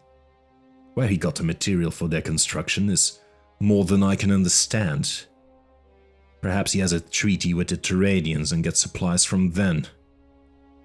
Anyway, they won't do him good. I've fought these desert wolves before. An exchange of arrows for a while, in which the armor of my warrior protects them. Then a charge, and my squadrons sweep through the loose swarms of the nomads, wheel and sweep back through, scattering them to the four winds. I'll ride back through the south gate before sunset, with hundreds of naked captives staggering at my horse's tail.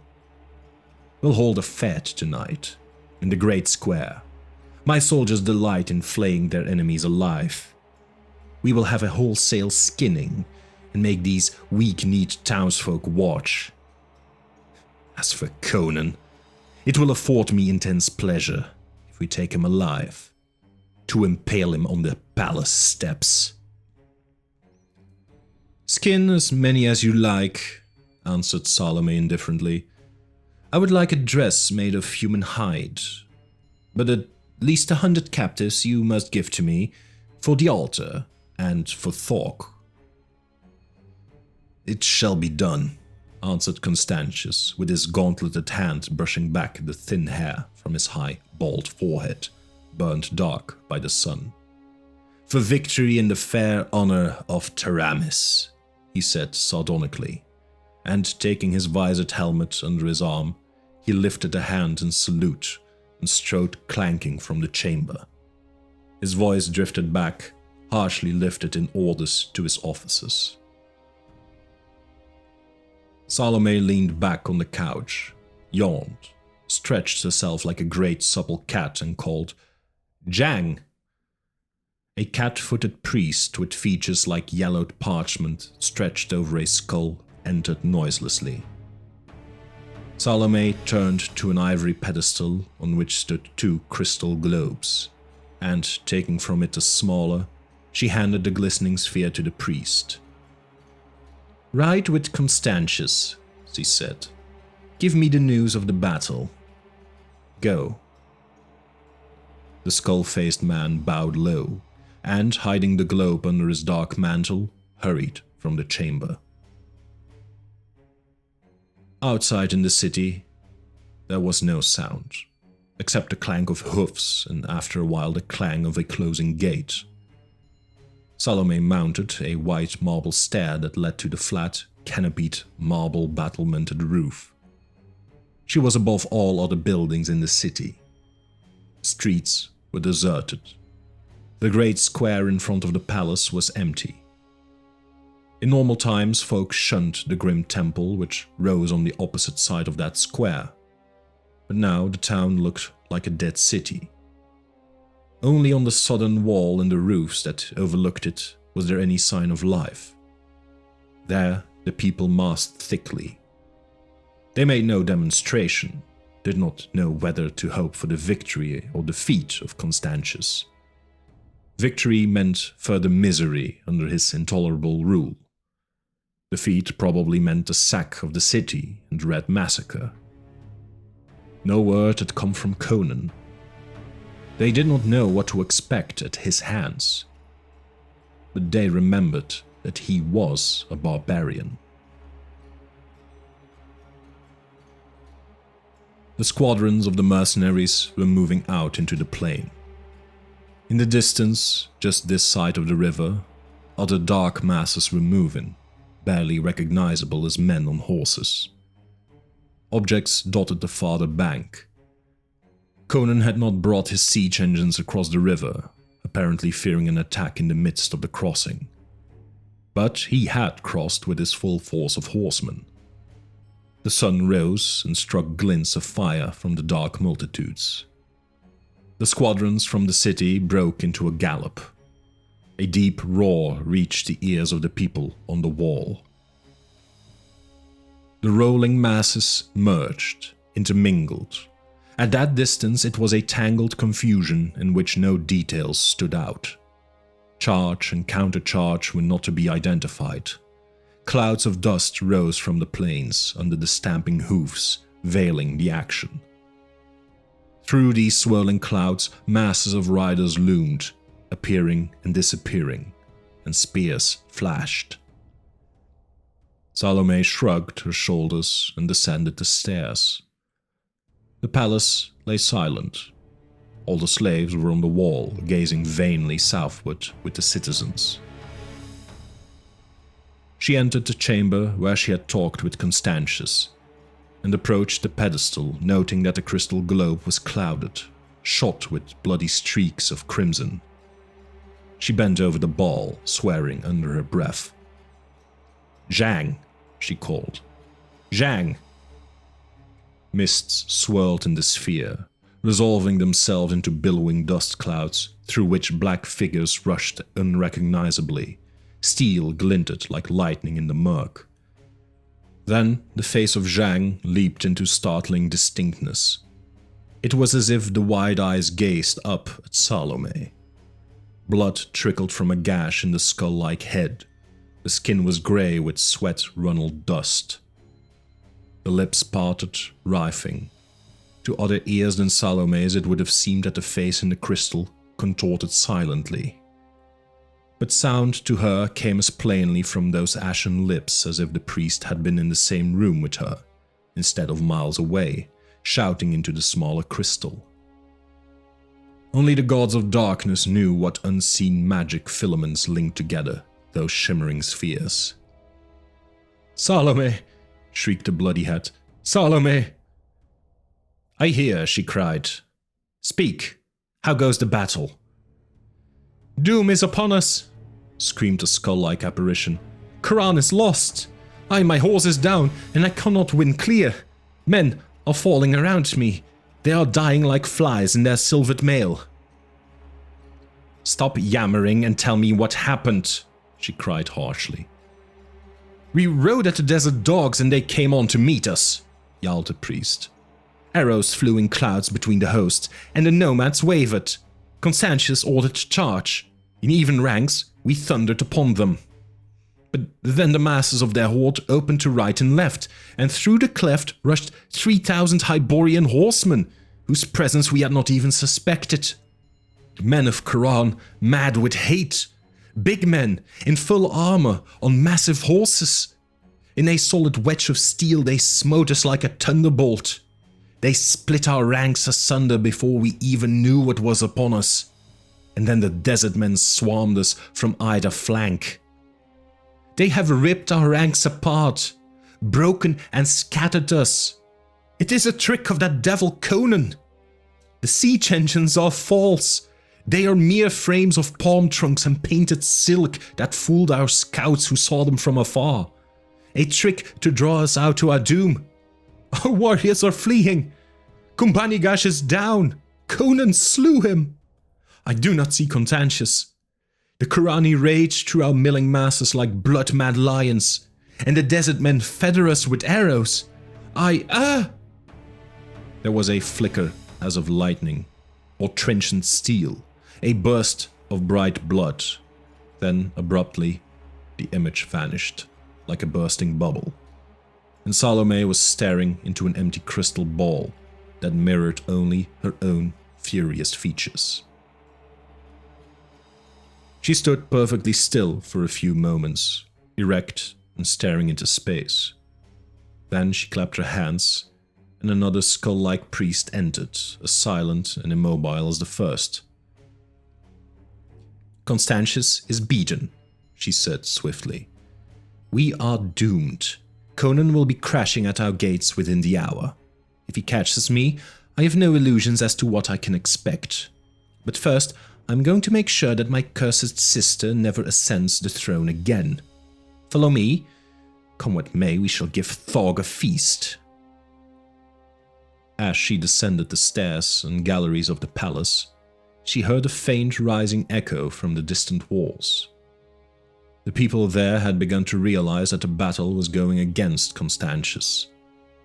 Through the dust clouds, masses of horsemen were visible, racing toward the city. Palace and prison were connected by a long closed gallery whose vaulted roof rose on gloomy arches. Hurrying along this, the false queen and her slave passed through a heavy door at the other end that led them into the dim-lit recesses of the prison. They had emerged into a wide, arched corridor at a point near where a stone stair descended into darkness. Salome recoiled suddenly, swearing. In the gloom of the hall lay a motionless form, a Shemitish jailer, his short beard tilted toward the roof as his head hung on a half-severed neck.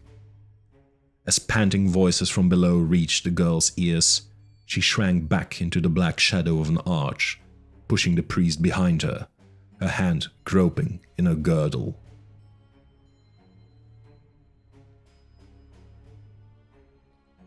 Chapter 6. The Vulture's Wings. It was the smoky light of a torch which roused Taramis, Queen of Khauran, from the slumber in which she sought forgetfulness. Lifting herself on her hand, she raked back her tangled hair and blinked up, expecting to meet the mocking countenance of Salome, malign with new torments. Instead, a cry of pity and horror reached her ears. Taramis! Oh, my queen! The sound was so strange to her ears that she thought she was still dreaming.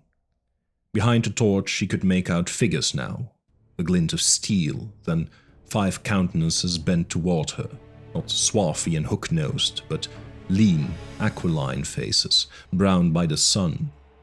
She crouched in her tatters, staring wildly. One of the figures sprang forward and fell on one knee before her, arms stretched appealingly toward her. Oh, Taramis, thank Ishtar we have found you. Do you not remember me? Valerius. Once with your own lips you praised me, after the battle of Corveca.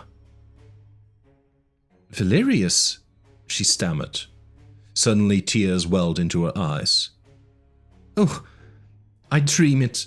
This is some magic of Salome's to torment me. No! The cry rang with exultation. It is your own true vassals come to rescue you. Yet we must hasten.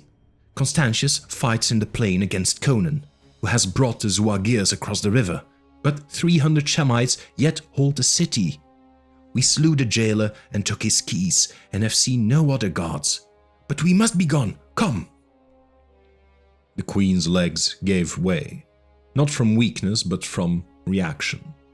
Valerius lifted her like a child, and with the torchbearer hurrying before them, they left the dungeon and went up a slimy stone stair.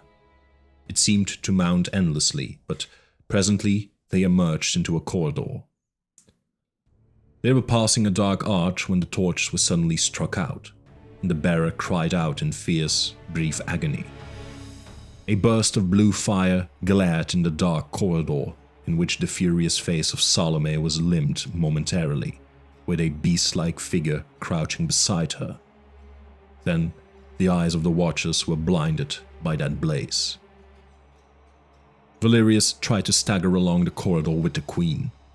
Dazedly, he heard the sound of murderous blows driven deep in flesh, accompanied by gasps of death and a bestial grunting. Then the queen was torn brutally from his arms, and a savage blow on his helmet dashed him to the floor. Grimly, he crawled to his feet, shaking his head in an effort to rid himself of the blue flame which seemed to still dance devilishly before him. When his blinded sight cleared, he found himself alone in the corridor. Alone except for the dead. His 4 companions lay in their blood, heads and bosoms cleft and gashed. Blinded and dazed in that hell-born glare, they had died without an opportunity of defending themselves. The queen was gone. With a bitter curse, Valerius caught up his sword, tearing his cleft helmet from his head to clatter on the flags. Blood ran down his cheek from a cut in his scalp. Reeling, frantic with indecision, he heard a voice calling his name in desperate urgency. "Valerius! Valerius!" He staggered in the direction of the voice, and rounded a corner just in time to have his arms filled with a soft, supple figure which flung itself frantically at him. "Ivga, are you mad?" "I had to come," she sobbed. "I followed you, hid in an arch of the outer court. A moment ago I saw her emerge with a brute who carried a woman in his arms. I knew it was Taramis, and that you had failed. Oh, you're hurt." "A scratch." He put aside her clinging hands. "Quick, Ivga, tell me which way they went." "They fled across the square towards the temple." He paled. "Ishtar. Oh, the fiend. She means to give Taramis to the devil she worships. Quick, Ivga, run to the south wall where the people watch the battle. Tell them that their real queen has been found, that the impostor has dragged her to the temple. Go!" Sobbing, the girl sped away, her light sandals pattering on the cobblestones, and Valerius raced across the court, plunged into the street, dashed into the square upon which it debouched, and raced for the great structure that rose on the opposite side. His flying feet spurned the marble as he darted up the broad stair and through the pillared portico. Evidently, their prisoner had given them some trouble. Taramis, sensing the doom intended for her, was fighting against it with all the strength of her splendid young body. Once, she had broken away from the brutish priest, only to be dragged down again. The group was halfway down the broad nave, at the other end of which stood the grim altar, and beyond that the great metal door, obscenely carven, through which many had gone, but from which only Salome had ever emerged. Taramis's breath came in panting gasps. A tattered garment had been torn from her in the struggle. She writhed in the grasp of her apish captor like a white naked nymph in the arms of a satyr. Salome watched cynically, though impatiently, moving toward the carven door, and from the dusk that lurked along the lofty walls, the obscene gods and gargoyles leered down, as if imbued with salacious life. Choking with fury, Valerius rushed down the great hall, sword in hand. At a sharp cry from Salome, the skull-faced priest looked up, then released Taramis, drew a heavy knife already smeared with blood, and ran at the oncoming Khauran.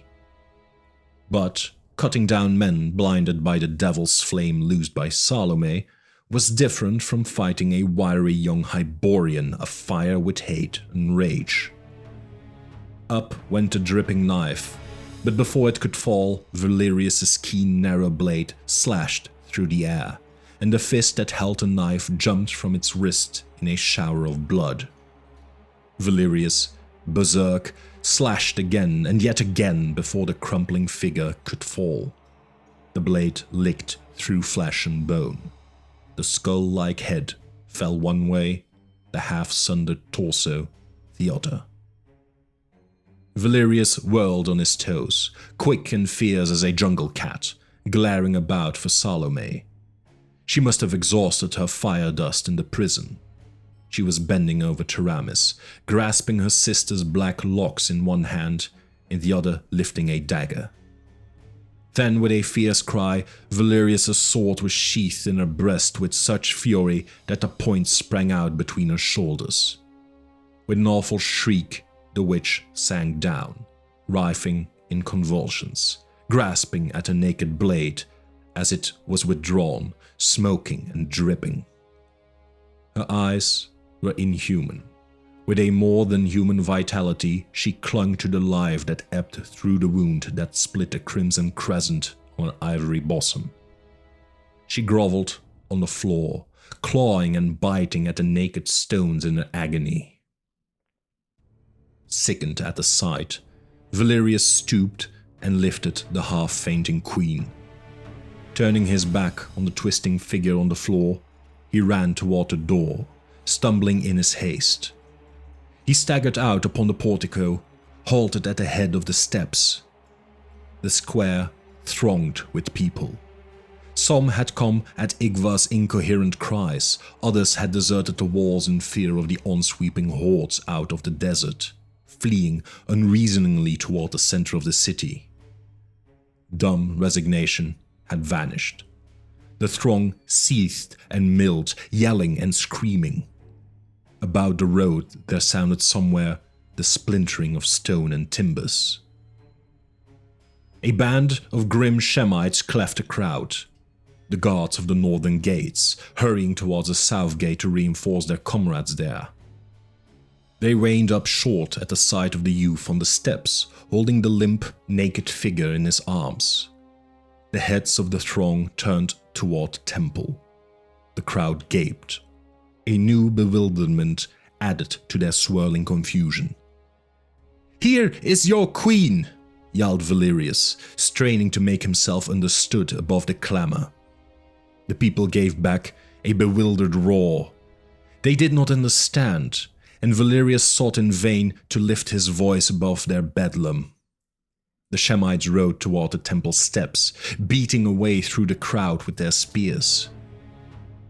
Then, a new, grisly element introduced itself into the frenzy. Out of the gloom of the temple behind Valerius wavered a slim, white figure, laced with crimson. The people screamed. There, in the arms of Valerius, hung the woman they thought their queen. Yet there in the temple door staggered another figure, like a reflection of the other.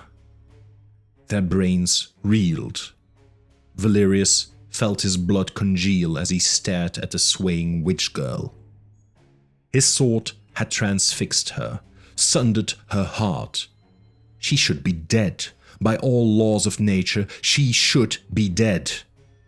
Yet there she swayed, on her feet, clinging horribly to life. "Thog!" she screamed, reeling in the doorway. "Thog!" As if in answer to that frightful invocation, there boomed a thunderous croaking from within the temple, and the snapping of wood and metal. "That is the queen!" roared the captain of the Shemites, lifting his bow. "Shoot down the man and the other woman!" But the roar of a roused hunting pack rose from the people. They had guessed the truth at last, understood Valerius's frenzied appeals, knew that the girl who hung limply in his arms was their true queen. With a soul-shaking yell, they surged on the Shemites, tearing and smiting with tooth and nail and naked hands, with the desperation of heart-pent fury loosed at last. Above them, Salome swayed and tumbled down the marble stairs, dead at last. Arrows flickered about him as Valerius ran back between the pillars of the portico, shielding the body of the queen with his own. Shooting and slashing ruthlessly, the mounted Shemites were holding their own with the maddened crowd. Valerius darted to the temple door. With one foot on the threshold, he recoiled, crying out in horror and despair. Out of the gloom on the other side of the great hall, a vast dark form heaved up, came rushing toward him in gigantic frog-like hops. He saw the gleam of great unearthly eyes, the shimmer of fangs or talons. He fell back from the door, and then the whir of a shaft past his ear warned him that death was also behind him. He wheeled desperately. 4 or 5 Shemites had cut their way through the throng and were spurring their horses up the steps, their bows lifted to shoot him down. He sprang behind a pillar, on which the arrow splintered. Taramis had fainted. She hung like a dead woman in his arms. Before the Shemites could loose again, the doorway was blocked by a gigantic shape. With affrighted yells, the mercenaries wheeled and began beating a frantic way through the throng, which crushed back in sudden, galvanized horror, trampling one another in their stampede. But the monster seemed to be watching Valerius and the girl. Squeezing its vast, unstable bulk through the door, it bounded toward him as he ran down the steps. He felt it looming behind him, a giant, shadowy thing, like a travesty of nature cut out of the heart of night, a black shapelessness in which only the staring eyes and gleaming fangs were distinct. There came a sudden thunder of hoofs. A rout of Shemites, bloody and battered, streamed across the square from the south, plowing blindly through the packed throng. Behind them swept a horde of horsemen yelling in a familiar tongue, waving red swords. The exiles returned. With them rode 50 black-bearded desert riders, and at their head a giant figure in black mail. "Conan!" shrieked Valerius. "Conan!" The giant yelled a command. Without checking their headlong pace, the desert men lifted their bows, drew, and loosed. A cloud of arrows sang across the square, over the seething heads of the multitudes, and sank feather deep in the black monster. It halted, wavered, reared, a black blot against the marble pillars.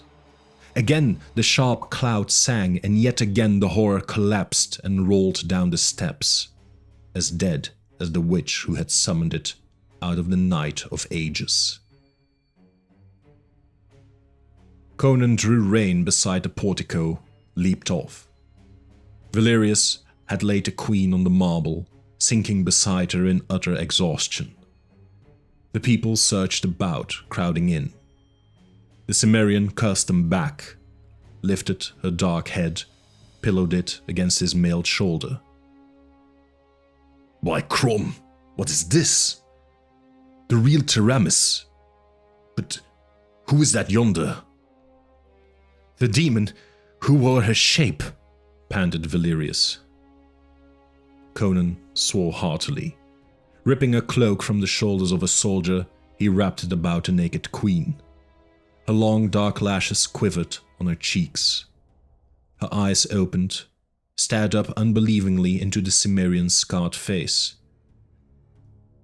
"Conan," her soft fingers caught at him. Do I dream? She told me you were dead." "Scarcely," he grinned hardily. "You do not dream. You are Queen of Khauran again. I broke Constantius out there by the river. Most of his dogs never lived to reach the walls, for I gave orders that no prisoners be taken, except Constantius. The city guard closed the gates in our faces, but we burst in with rams swung from our saddles. I left all my wolves outside, except this 50. I didn't trust them in here, and these Khauran lads were enough for the gate guards. It has been a nightmare, she whimpered. Oh, my poor people. You must help me try to repay them for all they have suffered, Conan. Henceforth, counselor as well as captain. Conan laughed, but shook his head. Rising, he set the queen upon her feet and beckoned to a number of his Khauran horsemen who had not continued the pursuit of the fleeing Shemites. They sprang from their horses, eager to do the bidding of their newfound queen. No, lass, that's over with. I am chief of the Zuagir now. I must lead them to plunder the Turanians, as I promised. This lad, Valerius, will make you a better captain than I. I wasn't made to dwell among marble walls anyway. But I must leave you now, and complete what I've begun. Shemites still live in Khauran. As Valerius started to follow Taramis across the square towards the palace, through a lane opened by the wildly cheering multitude, he felt a soft hand slipped timidly into his sinewy fingers, and turned to receive the slender body of Ivga in his arms. He crushed her to him and drank her kisses with the gratitude of a weary fighter who has attained rest at last through tribulation and storm. But not all men seek rest and peace. Some are born with the spirit of the storm in their blood, restless harbingers of violence and bloodshed, knowing no other path. The sun was rising. The ancient caravan road was thronged with wide-robed horsemen, in a wavering line that stretched from the walls of Khauran to a spot far out in the plain. Conan the Cimmerian sat at the head of that column, near the jagged end of a wooden beam that stuck up out of the ground.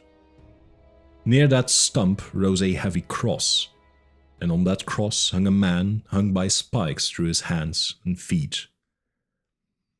7 months ago, Constantius, said Conan, it was I who hung there, and you who sat here. Constantius did not reply. He licked his grey lips, and his eyes were glassy with pain and fear. Muscles writhed like cords along his lean body. You are more fit to inflict torture than to endure it, said Conan tranquilly. I hung there on a cross as you are hanging, and I lived, thanks to circumstances and a stamina peculiar to barbarians. But you civilized men are soft. Your lives are not nailed to your spines as are ours. Your fortitude consists mainly in inflicting torment, not in enduring it. You will be dead before sundown. And so, Falcon of the Desert, I leave you to the companionship of another bird of the desert. He gestured toward the vultures whose shadows swept across the sands as they wheeled overhead.